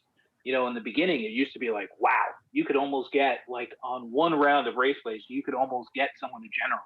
You know, now it's like you're getting more, you know, you're getting more reserves than you used to, and there's some XP sprinkled in there, and then it's like, ha ha, got you a skill book, and you're like, so that's annoying. What else? What else would I change? Another variety of trees. Yeah. More decoration. Actually, making the settlement, because now when you look at my settlement with like all the decorations that I have and everything that's going on, it's looking kind of tight. It's getting a little tight in there. Guys can't walk around. I don't know if they actually sent the survey questionnaire out, if I could actually click on them without hitting a building first. There's so much stuff in there. Yeah, so it is getting a little crammed. Yeah, we need more trees. We definitely need trees. We need some storage options too on our inside our facility or our inside our settlements. Yeah. It's cool that they're doing like more in the social thing. You know, I mean, like take a picture and upload it to, you know, stuff like that. I mean, the people that do that, good for you. I hope you all win if you're doing it. But I don't know the percentage of overall players that are actually partaking. You know, and if anything, it's probably like the same person that has 6 accounts designed the exact same way that's uploading from different places to stack their raffle a little bit. It's probably mostly free to play players too who want like the extra rewards. Like that's who it should really be geared towards, and probably is. But yeah, I like that they're doing like settlement competition, and you should enter yourself. So many maple trees, many maples, so little time. I don't think they're in Canada. Yeah, I don't know. You know, like just a general release of battle mechanics would be really nice too. Like how skills are taken into account for rally joiners, how skills are utilized, how, you know, like why things work a certain way, or just like a basic overview. Not like, hey, this is how to play the game and this is how you win, but like a basic overview of how the game actually charts and decides winners and losers would be nice to see. And I get it. You know, they probably wouldn't release that because they change it so damn often. You know, like rallies that used to win in the past don't win anymore, and buildings and facilities now versus buildings and facilities a month ago are completely different. But like being able to like understand why things work and why things don't, you know, isn't too much to ask for. What else? You know, I think they're doing a pretty good job of just like changing up the events without really changing up the events. Like the Alliance Throwdown, adding like the 2, like I call them the money ball, you know, like tiered events, you know, in there that you don't have to wait for refresh, and you can kind of always have access to and give you bonus points for the people that are on there and are like actively looking for something to do to get their points to get final rank at over 1600. That's huge, I think, because Throwdown was just like, wow, you know, like, okay. And Throwdown's probably one of the only things where it's like you're comparing yourself to other alliances, and I have absolutely no idea why. Because we go up against like states in the 300s and all the way down to like state like 35 in the same event. I don't understand how they all classify and can fit in that one tiny Alliance Throwdown event, but we do, and we go against each other, and it's insane. So I think they need to either not make that like, well, you're going against all these other states. Just maintain champion level. I like, it should be either you do it or you don't. Maybe go do it in your own state and start from there, but I don't know. Well, yeah, the Throwdown needs to be reworked. Yeah, especially since over half of the game now is on a completely different setup, and they can grow a lot faster. And like, you know, what took us a year to do has taken them 6 months to do, you know, but we're supposed to face them in attacks now, and like they haven't spent as much money. They're not as burned out by some of this stuff. Like they're gonna have more alliance activity. Like, yeah, it's not balanced very well. Sounds like more reasons for you guys to play in 359. I'm just throwing that. Oh my god! I'm still waiting. Big pet peeve is make Showdown cooler. And I know people have a tough time realizing what Throwdown is. Throwdown is the one where you have to like buy 5 items for 500 points.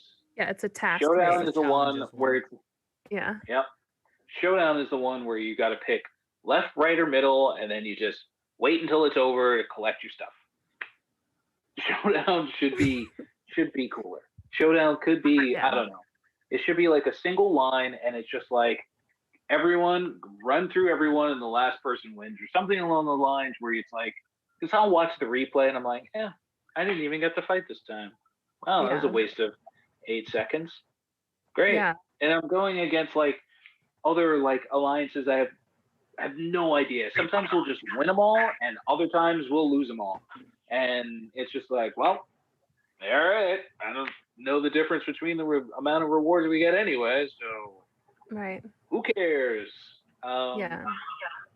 Being able to change, because like you can change the order of the 3 lines, like which line is first or second or third or whatever, right side, middle, left. But yeah, if you could change the order of the players and make it more of a strategy there, because like there is some strategy in like how you're setting up your march and like what buffs you're going to use, if you're using them at all, if you give a shit at all, or if you're just like letting them run a train on you so you can get some basic rewards and just call it a day. We don't do that, but like there's so much that has to be done off of the game right now than on the game, like which it would make more sense if you want us to play the game, then make the mechanics, more manageable for the alliance leaders. Yeah, this goes to what you were talking about earlier, the R4 admin abilities, right? Yeah. I think some more stuff in Showdown would definitely be helpful. Yeah. Yeah, like even if it was just like, all right, set multiple rallies, like you're going to take a building, and then you have to go up against another alliance to take a building, as opposed to just being like, okay, all right, one sword chop plastic figure. Oh, one of them fell to pieces. He's like, he's got only a little bit of health left. Let's see if he wins. Oh, but he celebrates too. He wins, and then he short chops up with the celebration. Right? He gets the Frozen 2 sword against a shield, like, Right. Like, how cool would that be? That's Kung Fu action, Finn. While the match is going, if you could go in and like have the option to swap a few people around, obviously not everybody, but like you're watching the action go down and you can go in and manage it same time, that would be huge. Like everybody would play that event because it's I mean it's safe, you're not losing your troops, so why not play around with it? I think that's what makes Reservoir Raid so much fun, right? It's like it's chaos during the entire time, but then afterwards your hospital is empty. That is like the greatest part of the whole thing. So don't mess around and have troops in your hospital because you won't be able to play. Yeah. And then you'll be spending those caps. Yep. Trying to clear out your hospital to just join. But yeah, I mean, long story short, that's what I would change, or I hope that the game is going to. I mean, the biggest topic that I hear constantly is going to be the fact of just, I don't want just to merge my state with another state. People are like, I just want to get out of my state, for various reasons. Yeah. And it's just like people should be allowed, because there are certain things that's like, oh, I've reported this, for abuse and whatever, and it's not even about my state. If anyone's watching and they think it's about me, no. But there are people that are like, I just want to get away from this person and enjoy the game, meet new people, and kind of go from there. And that's a very valid point and aspect to this game. This game is very community driven, where so many people in your estate, like how many people that you talk to that play SOS can name 4 other alliances, and probably there are, a couple players in those other alliances, like it pays to like know that stuff, and people do know that stuff, and sometimes you just want to change, and if you can give it to them, why not? And there's so many suggestions that people have had on how to make it work. I mean, you could even make it as simple as, you can jump to a different state up to like, 10 states older or newer than yours. They're 15, something like that, at least to give you an option. Like, especially for the older states. It would be so much fun if we could combine all these like big alliances in these older states into one or two states, and then they're fighting each other. Like that's, that's what we want. That's the action that we want. And it keeps being said. Yeah. No, Yeah. and that leads to a lot of interesting things. We talked a lot about this, and obviously the biggest Yeah. thing is there's a lot of different possibilities of what you can do, but ultimately they just need to make sure they test it so that they minimize Yeah. all the problems, right? Nothing is going to be perfect. Whenever you have some kind of migration, nothing is going to end up being perfect, but you try to minimize No. as much of the negative as you can and try to do what you think is the best result for the game. So, Right. yeah, but they definitely need to do something. It at least looks like so far they've been trying to, which is nice. We've seen a couple of random posts come out about the migration and they're looking into it. I think there was one where they were talking to other developers to get some ideas for it. So it sounds at least like they're doing their research beforehand. So that's good for sure. But yeah. Let me give a shout out, by the way, to some of the other people that have come into chat, and then Mako will come to you for things that you're looking for. We had Edgar Q in the chat who's asking, "Where's the lady?" McVenom is with family today. She's starting her holidays already, so she's with family time. So I don't expect her to be on today, as she's with her family, of course. So that's why she's not here. So this is our last, for those of you guys that missed it earlier, this is our last bunker for 2020. We will be returning in 2021 since next week is Christmas and the week after is New Year's. So we will be off on those days. We will return the week after, which will then be January 8th. So January 8th, we will return for our bunker episode 34. But welcome to Edgar Q.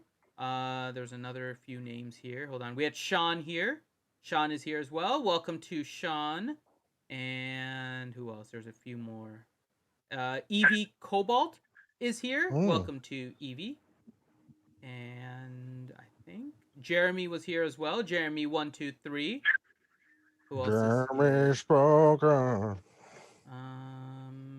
That is it. So welcome to all of you guys. If you guys are just joining us, we have gone through 2 codes. There is a third code that we're going to be giving out at the end. We've talked about the update of 1.9.8, some of the updates we've seen, and we currently are talking about just things we want to see in our wish list to Santa Claus. So, Mako, what would you like to see in 2021 that you would like to ask of Zombie Santa? Pretty much everything that's been already talked about, but I would expand on Delete's reward system. I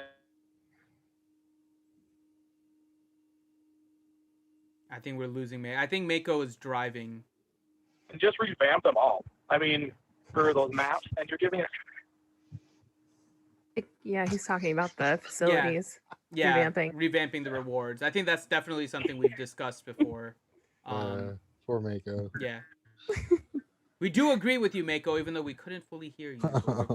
We get what you're putting down. Yes. We got you. But yeah, so that is definitely something that I think we've looked at for a while, and kind of like what Delete was talking about with like the Maddie shards. I mean, eventually it's just like we already have enough of these. Why do we need something else? So, I'm gonna go out of game, actually, out of the live game, and actually say that I really hope that they keep the beta active beyond just when they have an update. It would be so much easier to test things like battle mechanics every time they change, things like trap in a longer time period. Because I noticed with this last one, right? There was a change between the trap that we had in beta versus the trap that came out in the live, right? And the biggest change was that in beta, infantry mattered. In live, infantry did not matter, right? It was like 50-50 riders, hunters was the best damage. But in trap, when people did their testing in the beta, infantry mattered. And there's obviously sometimes changes between the beta and the live, but what we need is kind of like an active live beta, which is always synced to the game, maybe has some of the updates, but it's synced to the current game and allows players that whoever you have in the beta are able to go in and test, because there's a lot of things to test in order to get people interested and invested in the game, right? One of the most frustrating things is to have the necessity to test something in the live environment where there's consequences, right? You can't test in, like, you can think of all these ideas of things to test in order to figure out trap damage, but in doing so, you're minimizing your damage, you're potentially hurting your alliance if you don't already have like that level maxed out, right? There's consequences to not being able to do trap in the best way and just experimenting the entire time. Same thing with any kind of damage in like a facility or a bunker. If there's different things going on with rally leaders, like what's currently going on, if you're not able to test that and you have to figure it out in the live environment, you're taking losses, you're doing hospital work, you're ending up maybe using speed ups, bios, whatever's going on in order to be competitive. And money, of course. And community rages. Crayons. Yes. Yeah. And of course, yeah, the community being angry is definitely part of it. So my hope is that I think they've done a good job with introducing the beta, right? Because the beta wasn't there when you guys first started. I joined the bunker later. But when the bunker was first started and I was talking to McVenom about the game, there was no beta. So they've made improvements in that, right? So now it's just continuing that progress. I have to say, at least, the devs have been fairly responsive to a lot of the things that are in the game, right? We're not, as much as we're giving our wish list because we want these improvements, but that isn't to just kind of negate all the good stuff that has come into this game, especially over the past like few months, especially since I've been kind of paying attention and I kind of understand what's happening in the game. There's been a lot of improvements that the devs have made to this game.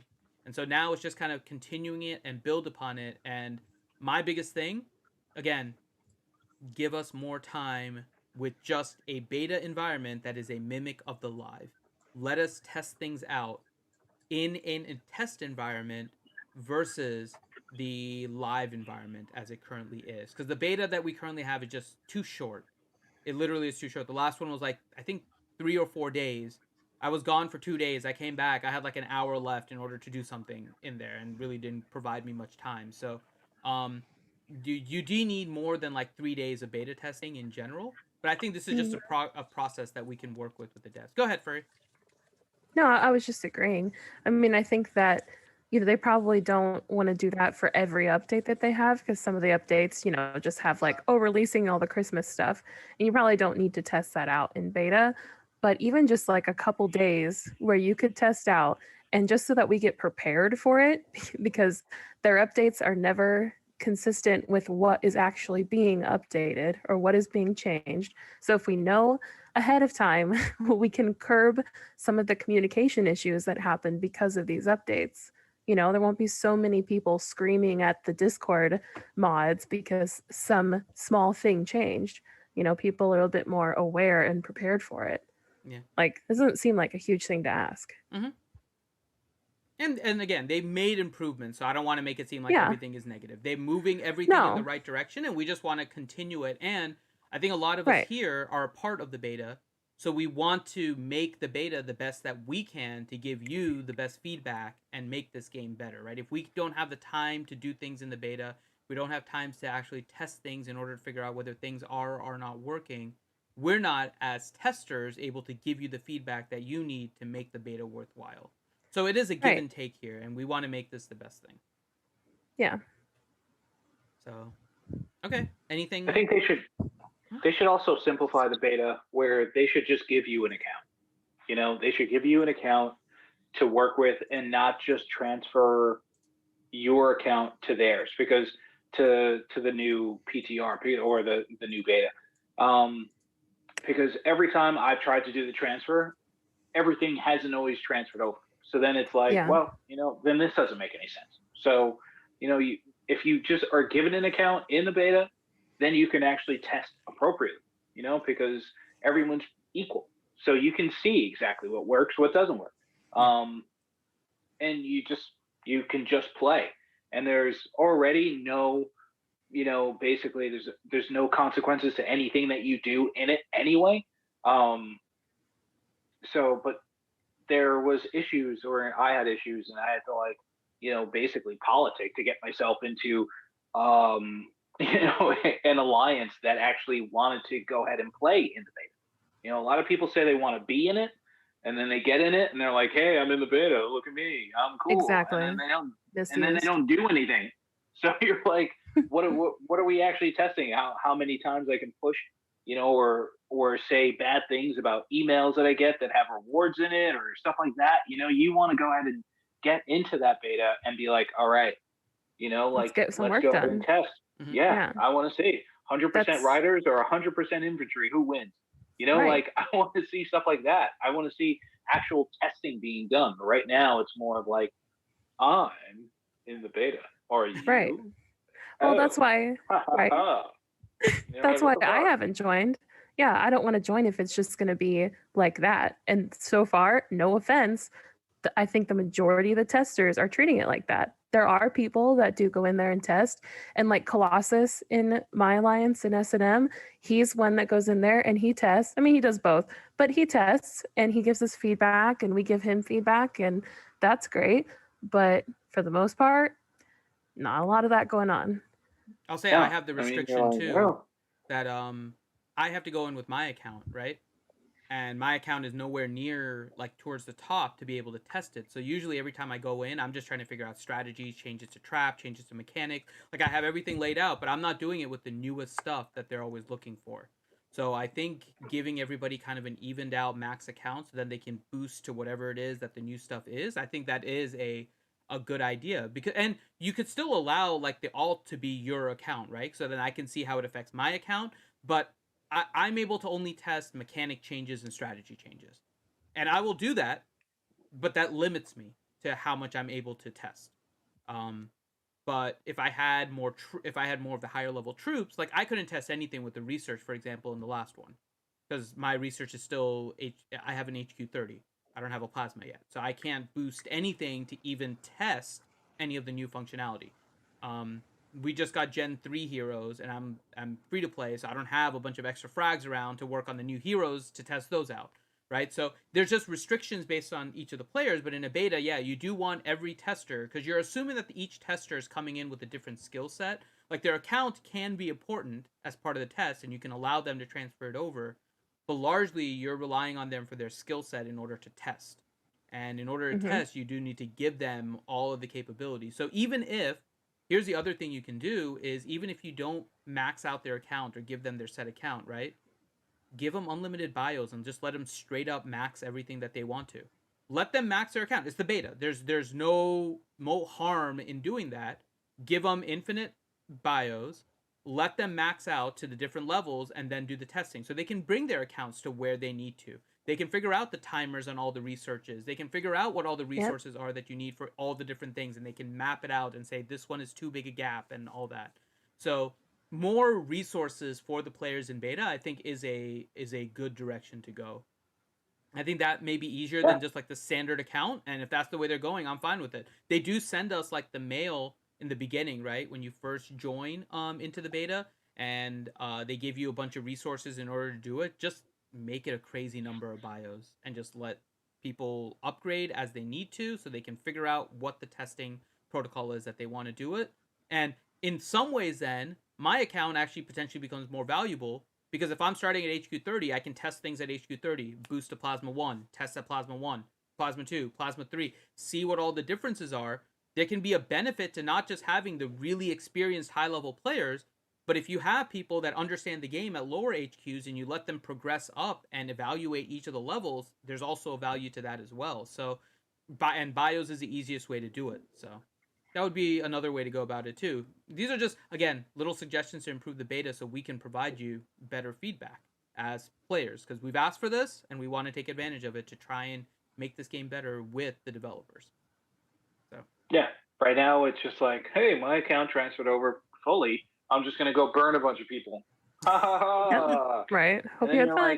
like, yeah, wow, thanks. And then they won't log in for 3 days, and it was just like, wow, this is great. Wow, thanks. It was very anticlimactic. So, I mean, they have the function. It's all about using the functions you have better. You've put them in for a reason, and you've gone and done the work. You've done the hard part. Now you've just got to finish it off, and everything kind of progresses so much better. Yep. Okay.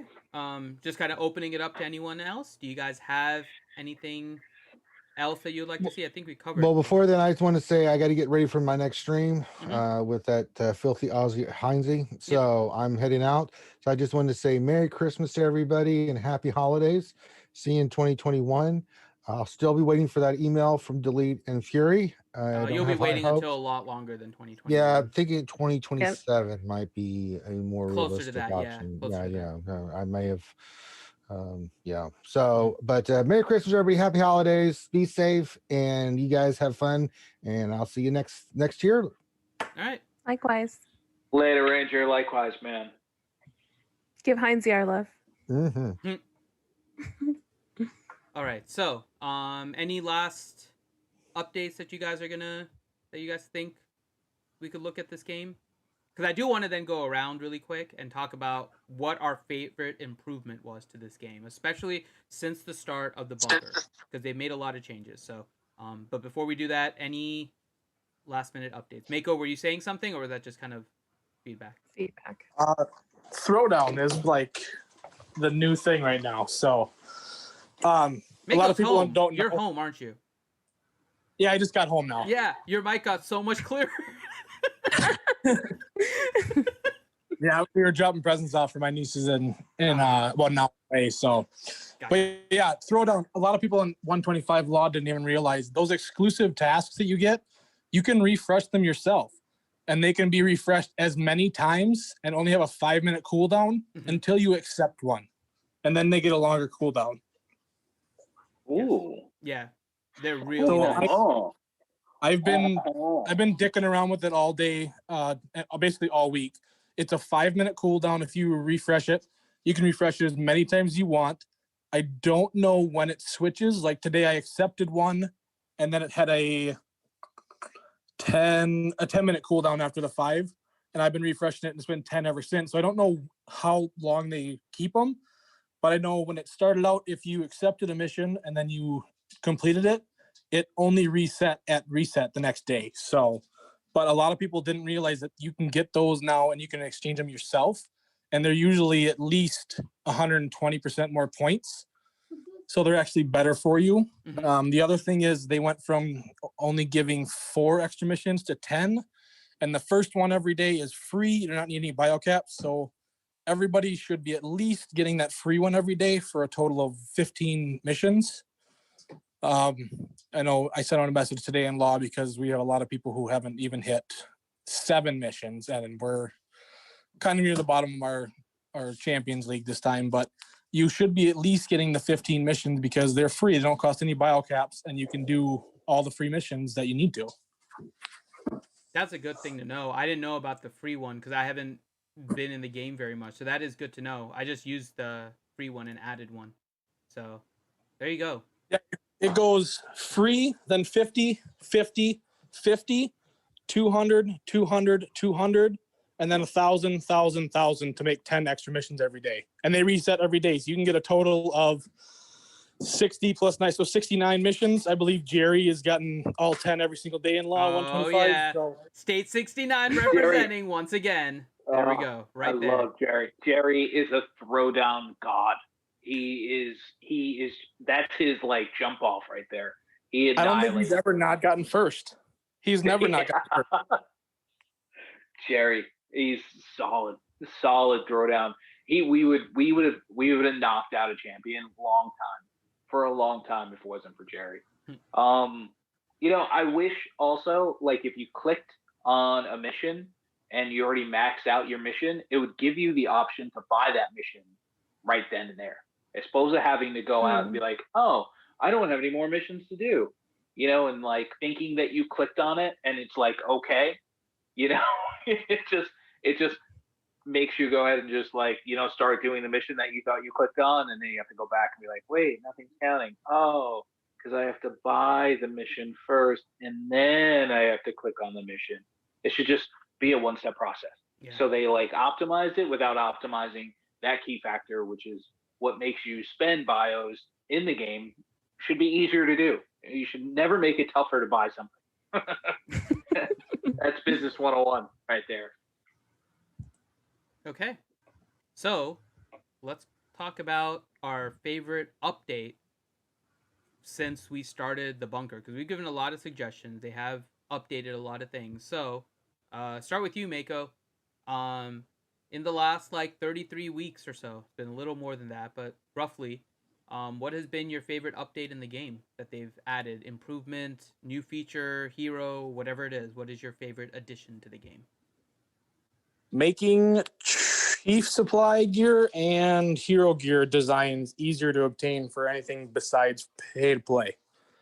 Yeah. I think that's the best improvement that I've seen, because now I can actually have a chance of getting higher chief gear. Mm-hmm. Okay. Furry, how about you? Reservoir League. I was wanting that since Reservoir first came out. I think it's great that we can compete.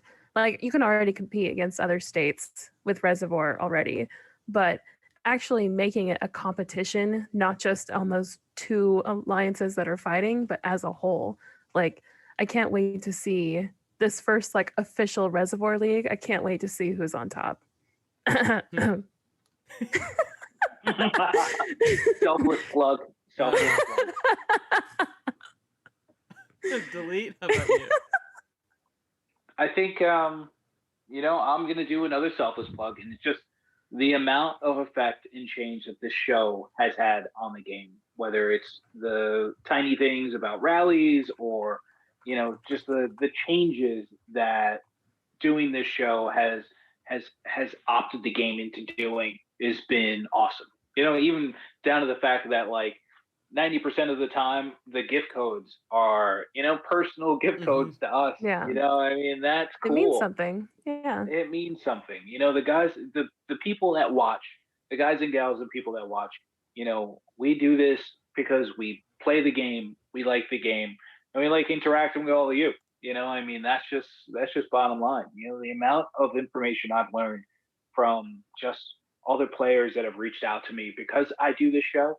And they're like, thanks. And I actually haven't gotten a troll yet. Surprisingly, they're like, wow, you are just awful at this. You should not be on the show. I'm surprised I haven't gotten that yet.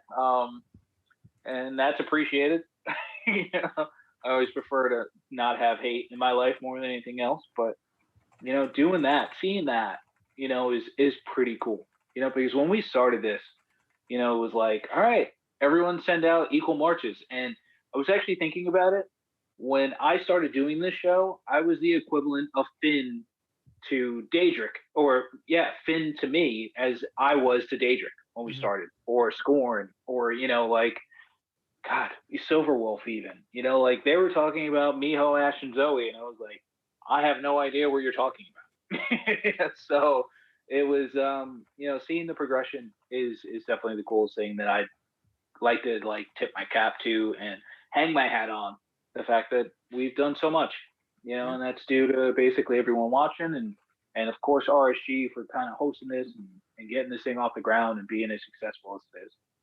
Now I'll give that specifically to McVenom. This was McVenom's baby. It still is. I'm just helping her out whenever she's busy. But this is, honestly, the brainchild of McVenom, Delete, Daedric, and I'm gonna give them credit. Scorn, Silverwolf, when they were first here, like that was the core. That's what started the SOS live stream. It's turned into the bunker, but it's still the same thing. Delete is still here, so I'm gonna give credit to McVenom and Delete for that. I'm just kind of hanging around, learning as I'm going along, and so I'm just the substitute for McVenom, but that's it. And I'm a poor substitute at that because no one can replace McVenom. You're the eye candy. You're the eye candy, Finn. No, McVenom is still the eye candy. Different.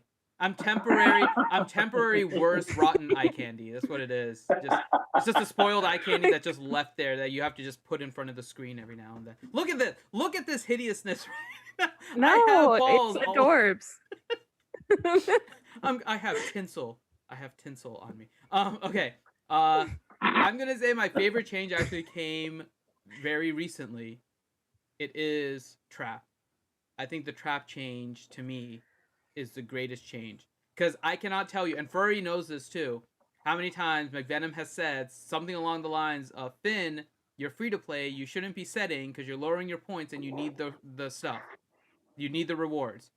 Meanwhile, I had like either the second or third like highest HQ pretty much as we were going along. So it's like, well, I kind of have it didn't to matter. Yeah. I kind of had to set because I had the highest rally size. Like it's the only thing that made sense. And so I was always setting.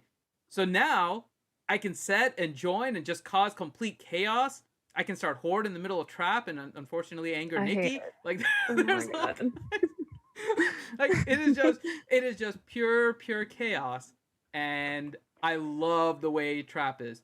Because now when you start horde in the middle of trap, all of your troops are in rallies. Oh my God. That is the best part. At least with old trap, it was only one march. Now it's like everything is out. And for somebody that likes causing chaos, it was I'm surprised you didn't like crash the game completely, all servers. I'm surprised Nikki didn't kill me through the computer.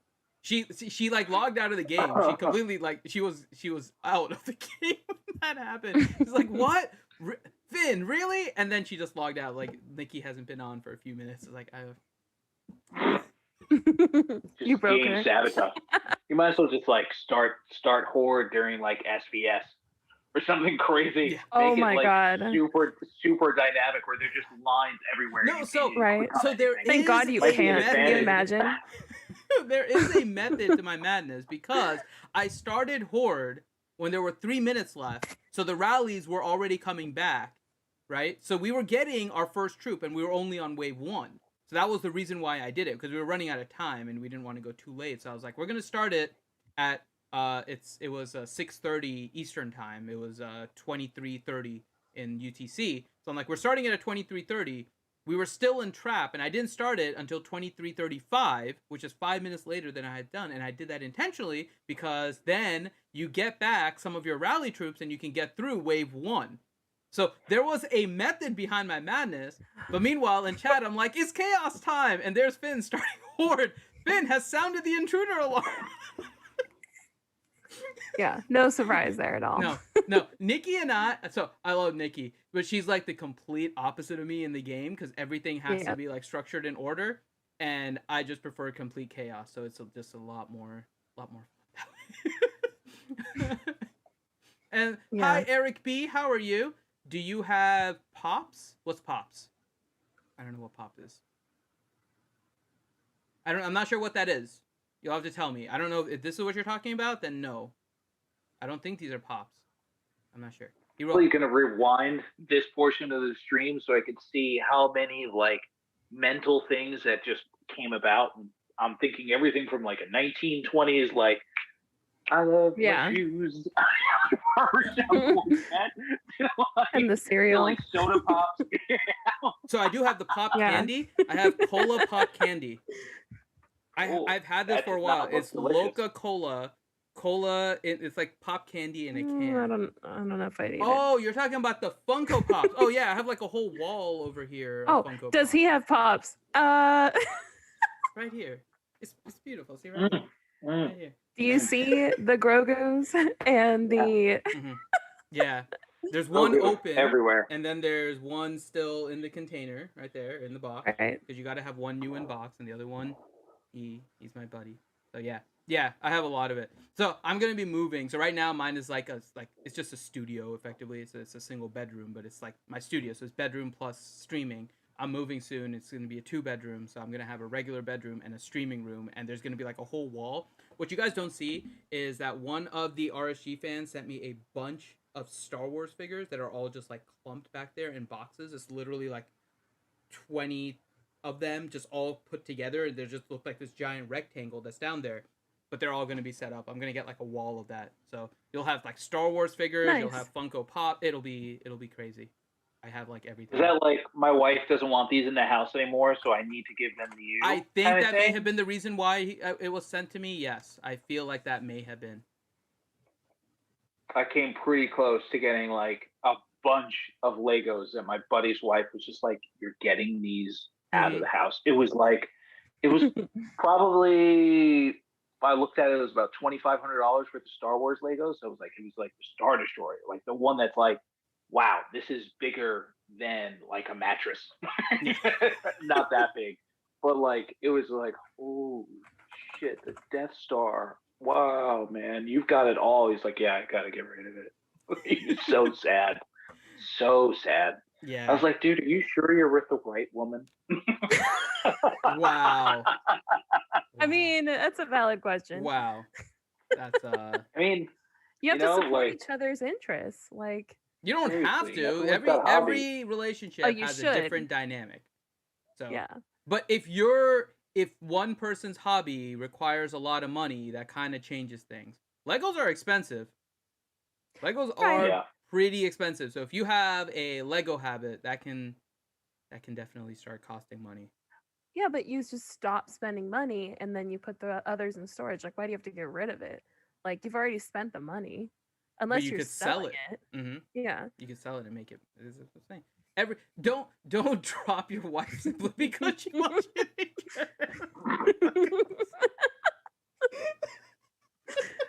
Yeah. It was So Star you Wars. see- Welcome to State of Marriage Survival with Delete. Delete, how do you know what? I'm not hosting that show. You know Not what? hosting that show. That reminds me. That was a fun update in SOS 2, where you had those people in your base with the marriage issues. Oh my god! I can't. I were loving almost that. forgot about that. You were basically playing a psychiatrist to people in your base because they were having marital issues. Yeah. Yeah. And both of the answers were wrong answers. Yeah, no That matter was what you said, you're Yeah, wrong. yeah. Some of the SOS Wow. was Good times. humor for sure. Yes, those are good Yeah. times. All right, Jeremy. Jeremy is like, Delete has an empty wall but has a max account. Coincidence? He knows his priorities. Is what it is. It's just Ooh. he just knows his priorities. I had all my toys. Yeah.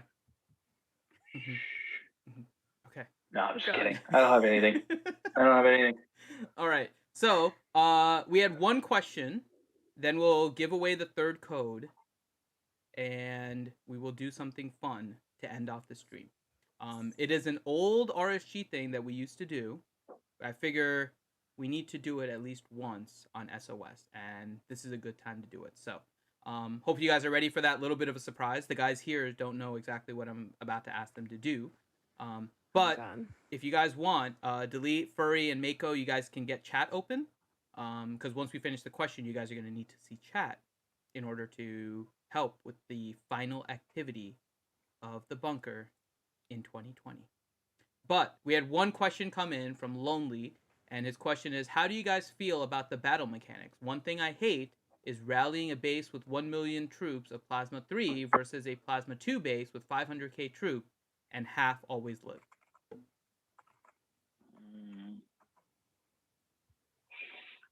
Yeah, it's a complicated thing, right? Because you also have to look at the stats of the rally, which could change that a little bit. Also where you're fighting. Heroes, Mm-hmm. hero skills. Yeah. Where you're fighting, absolutely. I mean, there's one thing that But Plasma you 3 just also gets the new can't- abilities, right? That's the other thing too. At Plasma Yeah, 3, you get the abilities. you get the abilities, which pay off pretty big.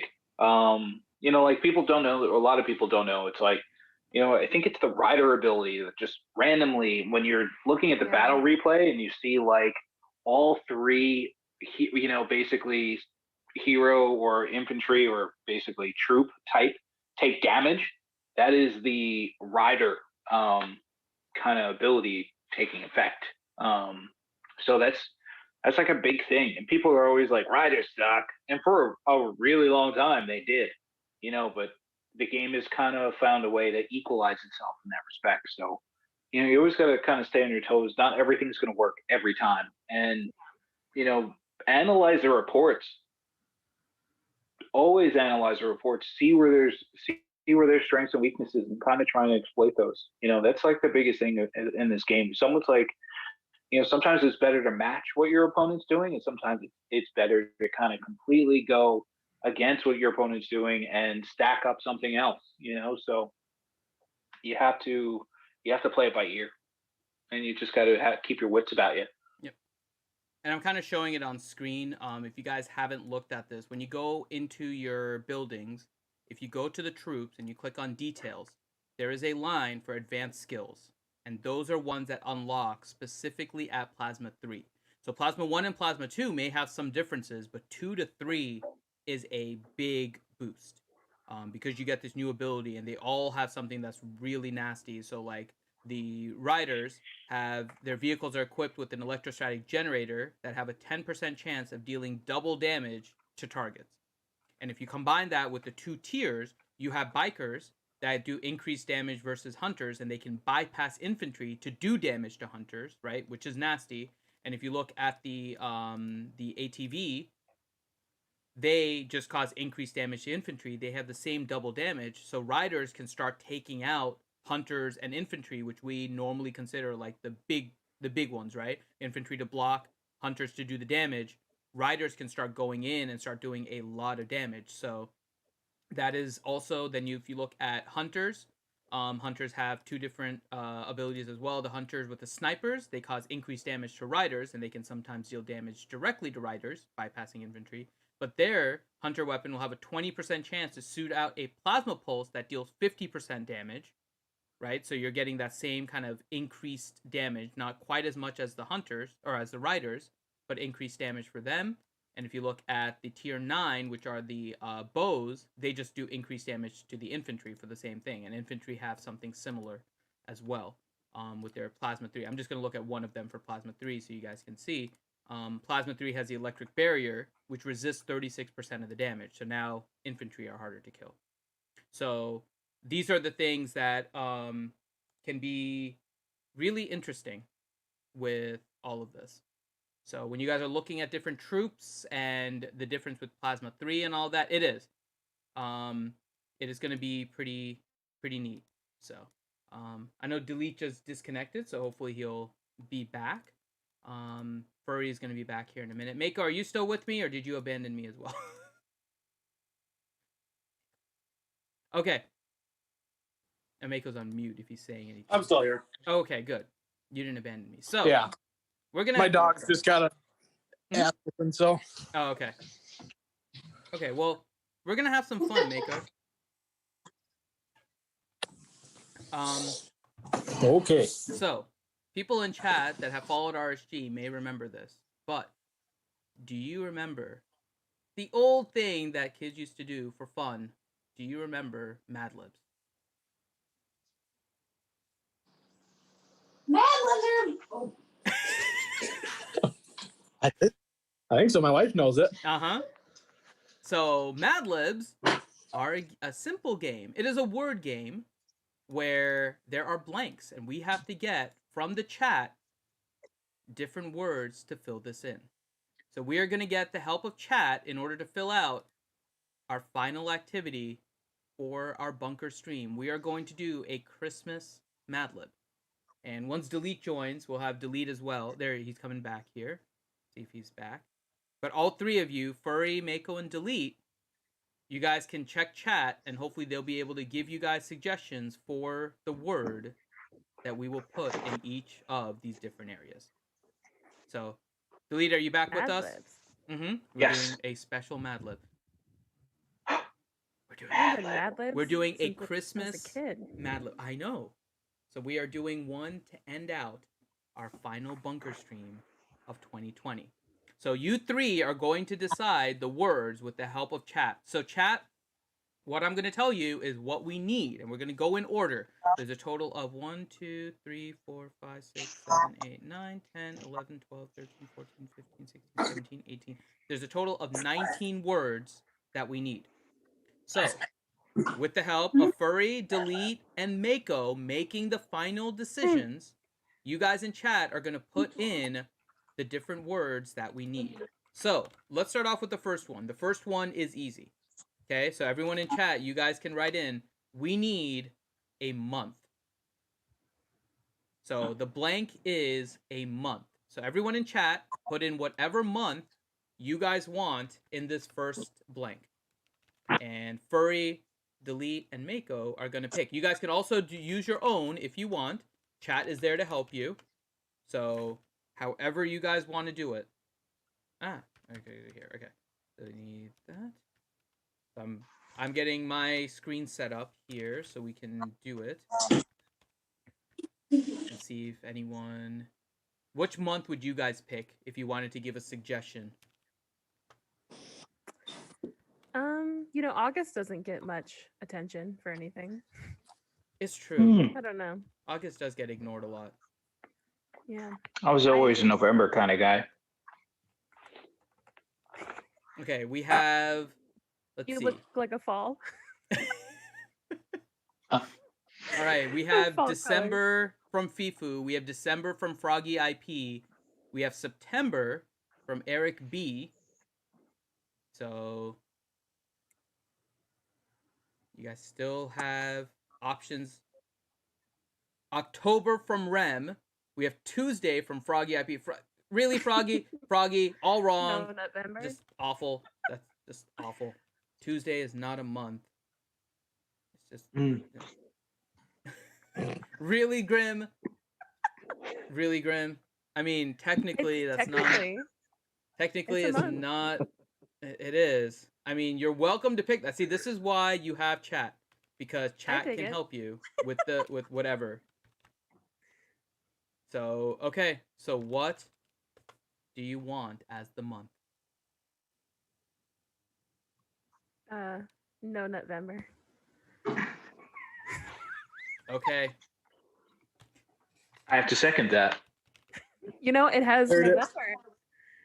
All right. Majority is definitely like unanimous. No November is selected for the month. There we go. Now we need 1, 2, 3, 4, 5 verbs. So 5 different verbs. So you guys can put your different verbs in chat. And to give you guys a little update, so that the name of this Mad Lib is called the Christmas Tree. So it is a Christmas themed Mad Lib. And while you guys are doing that, we are putting up the third code for the stream, the third and final code. And it is Finity. Finity. Finity. So there you go. What is a verb again? So a verb is an action. It is, those are adjectives. You guys are putting adjectives and adverbs. You're not putting actual verbs. To describe an action. Yes. Yeah. Verb, no, like, fishy is an adjective. Okay? We need adjective later. We're dealing with verbs first. So we need verbs. These are actions like run and walk and talk and spend. Like those are verbs. Okay? No, zeroed is a past tense verb, I suppose. Our zeroing, I suppose, is a verb. It's kind of like a compound verb. Burn is a verb. Yeah, burn is a verb. Burn works. Moisting does not. Just putting an ing does not make it a verb. just putting the ing does not. First off, there's no moisting. Fleshing. Oh my god. Oh my god. That those aren't verbs. How do you use that as a verb? Oh my god. So okay, so this is where you put the verb, okay? So we blank to the park, okay? Let's make that the sentence. We blank to the park. So you have to put in something in that blank. We fleshing to the park does not work. Here we go, fleshing. Oh my god. Fleshing is not a verb. That's just your opinion, man. Yeah, no, it's not. Make up words. It doesn't work.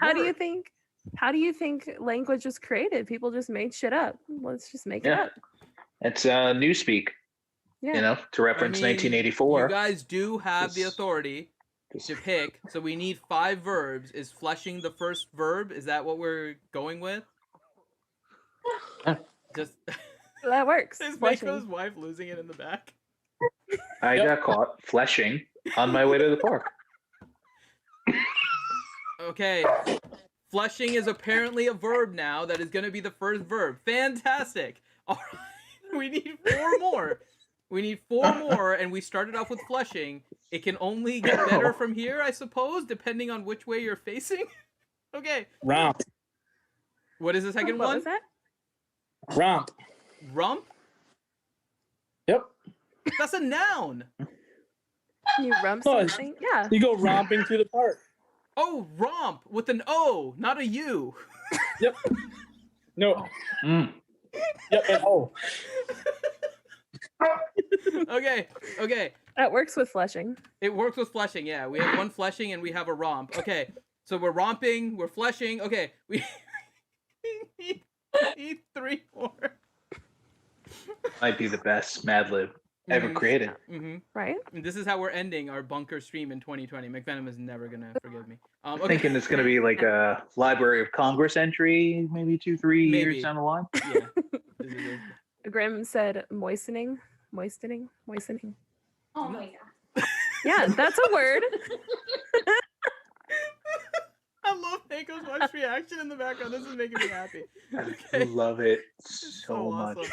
It's so awesome. Does she have a suggestion for another verb? Was romp hers? Mako? She's currently rolling on the floor laughing right now. I mean, that's about right. That's about right. Yeah. I was walking down the road and I was moistening myself. Really?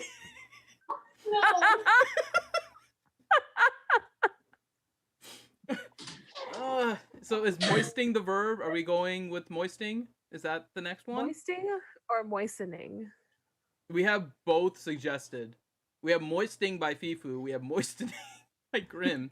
You guys pick. I feel like moistening Yeah. is probably the Okay. one that you could actually sneak into more conversations. Oh my god. Yeah. Okay. Moistening. Yes. You can sneak in moistening into a conversation. I have no idea what kind of conversations you're having where you can just sneak in moistening. I'm moistening a paper towel. Exactly. There you go. That How conversation often are you with moistening a paper towel that you can introduce that into a conversation. this conversation's kind of moistening. Oh my god. Mm-hmm.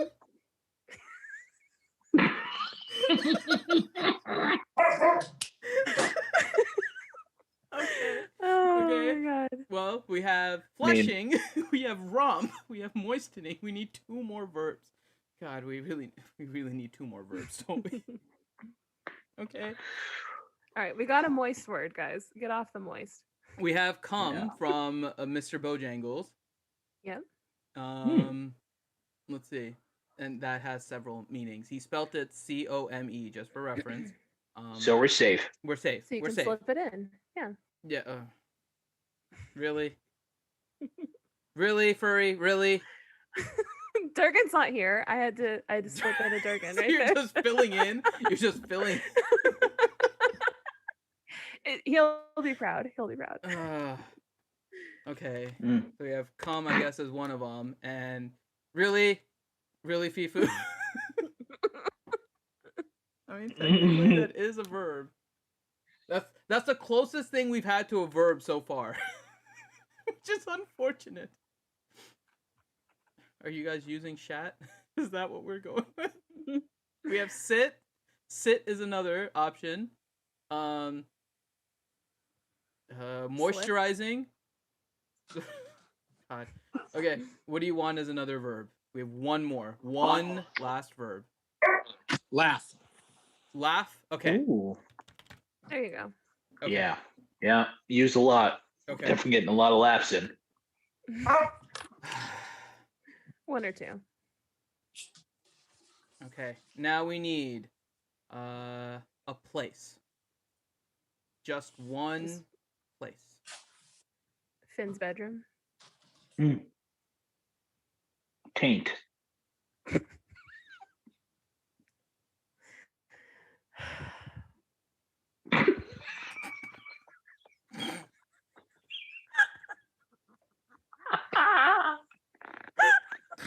First thing that came to my head. I don't know why. I don't know why that's a All this place. moist talk. Why is that a place? Yeah. I mean, if you can't figure that out, I'm gonna have to Google it for you. It's gonna be awkward. Oh my God, Jangles, yes. Ridgeview Street House RSG sponsored truck. Oh my God. Yes, do it. Oh my God, Is that what we're RSG doing? sponsored truck. Yep. Ridgeview Street House RSG sponsored truck. Oh my God. Ridgeview Street House RSG. Have you watched our sponsored truck. Phasmo streams? Oh my God. Delete. I've seen 2, Okay. and good. that game is definitely yeah. Oh, yeah. terrifying, but Okay, so good. so use that because the next thing we need is 4 adjectives. We need 4 adjectives, which are used to describe nouns. So you can use those to describe phasmophobia or anything else, which is unfortunate because you guys already started with a whole line of things like fishy, and it's just not going to end well. So we need 4 adjectives. I don't know. Oh my God. Here come the verbs. We're already running with verbs with fleshing and moistening. So yeah, it's just.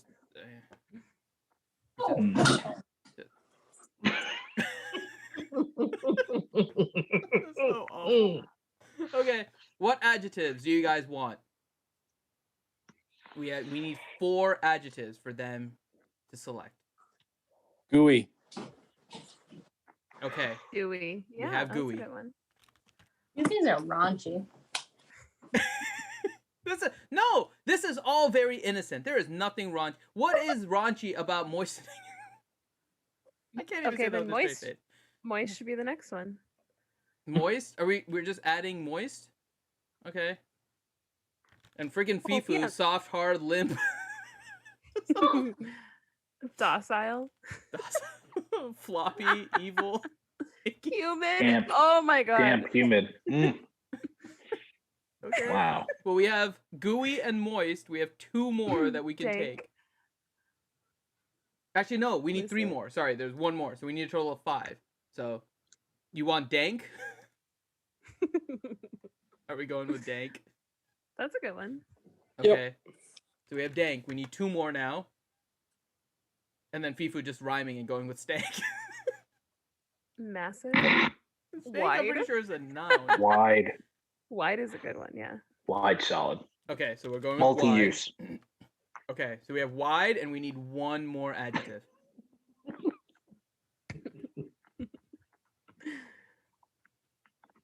Which one do you guys want? Durgan. Durgan? I would go with Durgan. He's an adjective at this point. Oh my I mean, it's kind of true. Yeah, it's pretty much true. All right, so we're putting Durgan as a verb or as an adjective now. Okay. Oh my God. He'll appreciate it. He Okay. will. He'll get it. We need another place now. So we have the Ridgeview Street House RSG sponsored truck. We need another place.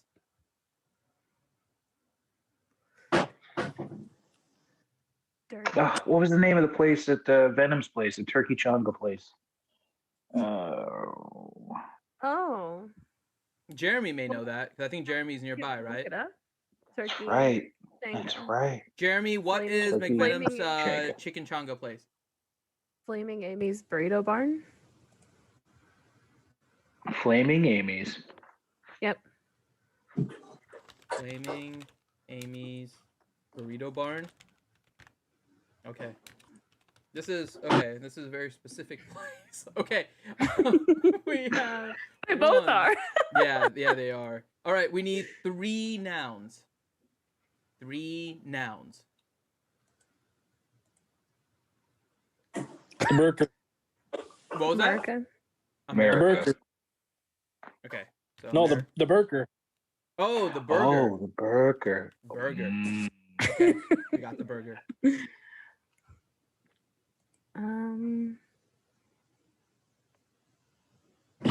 Stamina. Mm. Okay, stamina. And 1 more. Punchy. Bungee. Oh. Okay.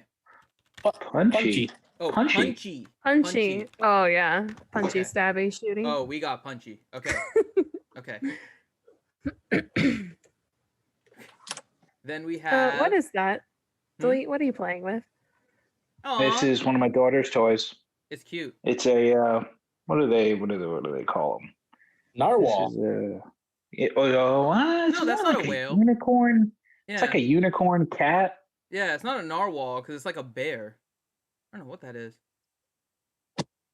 It's like a Beanie Baby. Mm-hmm. It's cute though. Interesting. Okay. We Brings need out your a eyes. color. We need a color. Salmon. I was gonna go fuchsia. Oh, Yeah. fuchsia's nice. Try spelling that off the top of your head, Finn. Fuschia. I'm pretty sure I have it right. I'm pretty sure it's Fuschia.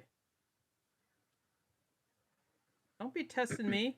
Okay. Oh. All right. Next, a holiday. Grimace. Celebrate. Celebrate is not a holiday. Holiday. Oh my gosh. Celebrate. Celebrate. That's a verb. You could have given celebrate during the verb. We do what we want. Oh my god. Yeah. So are we doing it Christmas or what? Yeah. What are we doing for the holiday? Festivus. Festivus? Festivus. Oh my god. For the From rest of Jingles. us. Okay. Yeah. It's Festivus. And Nice. then lastly, Noise. we need an exclamation. So something just like a single word, yell type thing. Bazinga. Okay. Bazinga. We'll give Chad a second here to see if you guys want to change any of your answers. So go ahead and type in any month, verb, place, adjective, noun, color, exclamation, holiday. Give them one last opportunity to look before they want to change anything. We have cannabis cup as a noun. Oh, yeet. We have eat as a verb that we could throw in. Forgot about yeet. What eats or what yeets? What verbs did we have? So the verbs we have are flushing, romp, moistening, come, and laugh. Oh, Solid. yeah. We don't need to change it. I mean, yeet is great, but maybe not. Use yeet instead of bazinga then. Oh. Oh. We could use it as an There you exclamation. go. Okay. So we'll yeet for the exclamation. Oh. Okay. You changed your toys up. Oh yeah. That's a baby shark. Is that a Do, do, shark? do, do, do, do. Yeah. Baby shark. That's a Do baby do shark. do. Baby shark. Baby shark. Do, do, do, do, Is he, do, like, baby partially shark, do, cross-eyed? do, do, do, do, baby shark, do, Probably. do, do, He's do, do, looking do, one do. direction or two directions, actually. Yeah.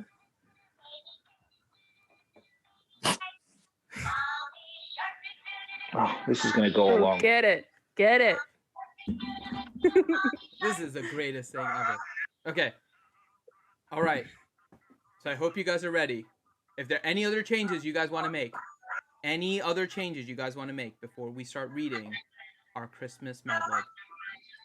I think we got it. Okay. Pretty solid. Okay. So we have the final code up right now. So you guys still have an opportunity to get Finity as your code. And we are about to end the stream at the end of this Mad Lib. So before we read this, thank you guys so much for making the bunker a success for us at RSG. And of course, without the help of McVenom and Delete, and of course, Daedric, Scorn, Silverwolf, none of this would have been possible. So thank you to all of you guys for joining us, spreading the word. Plan on working on more things for you guys in the new year. McVenom and I have already been talking, so hopefully we have some new fun things for you guys in 2021. So we appreciate all of the support you guys have given us, and we hope to continue it as we head into the new years. So happy holidays and happy new year as we read the official 2020 SOS Christmas Mad Lib. So here we go. I'm going to be like cracking up as we start this because it starts off every No-November. Sold. Sold. We're,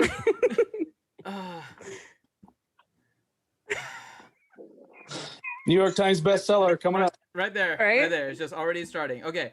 Every No-November, We go fleshing to a tree at the Ridgeview Street House. RSG-sponsored truck far away. And That makes sense. Not just any gooey farm. A moist tree at Flaming Amy's Burrito Barn. There is probably one of those. There is. I'm sure. Definitely a moist tree in that area. Okay, Without question. it just gets even worse with this next one. So I apologize ahead of time for this next sentence. My dad and I romp onto the burger to moisten for the perfect stamina. That makes sense, though. No. Dad says I'm the best. No, we don't have to moisten for stamina. No, just no. Hey, you try getting it out when it's not moist. All right.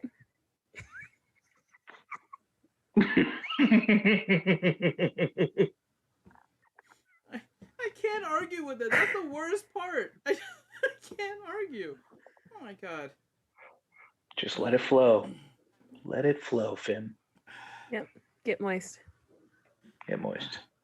Well, speaking of stamina, some like them dank and wide, while some like them fuchsia and fat. I don't want no fuchsia stamina. That's the age-old debate, right? Do we want dank and wide, or do we want fuchsia and fat?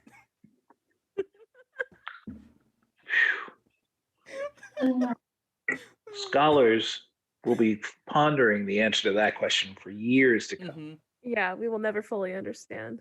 Yeah, but ultimately, right? We are searching for a tall and Durgan one. See,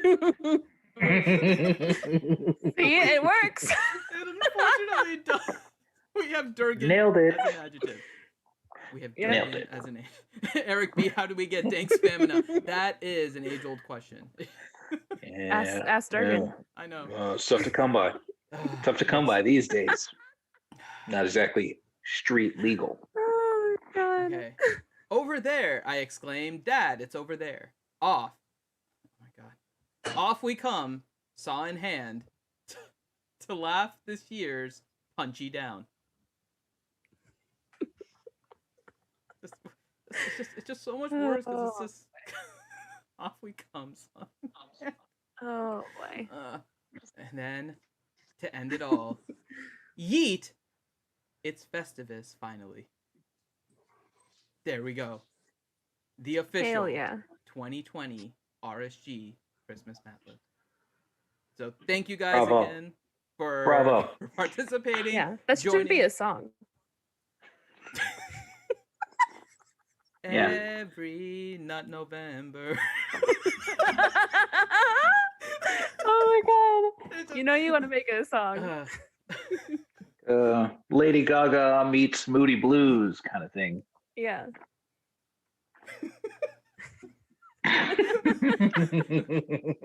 No, not beautiful. November. Do.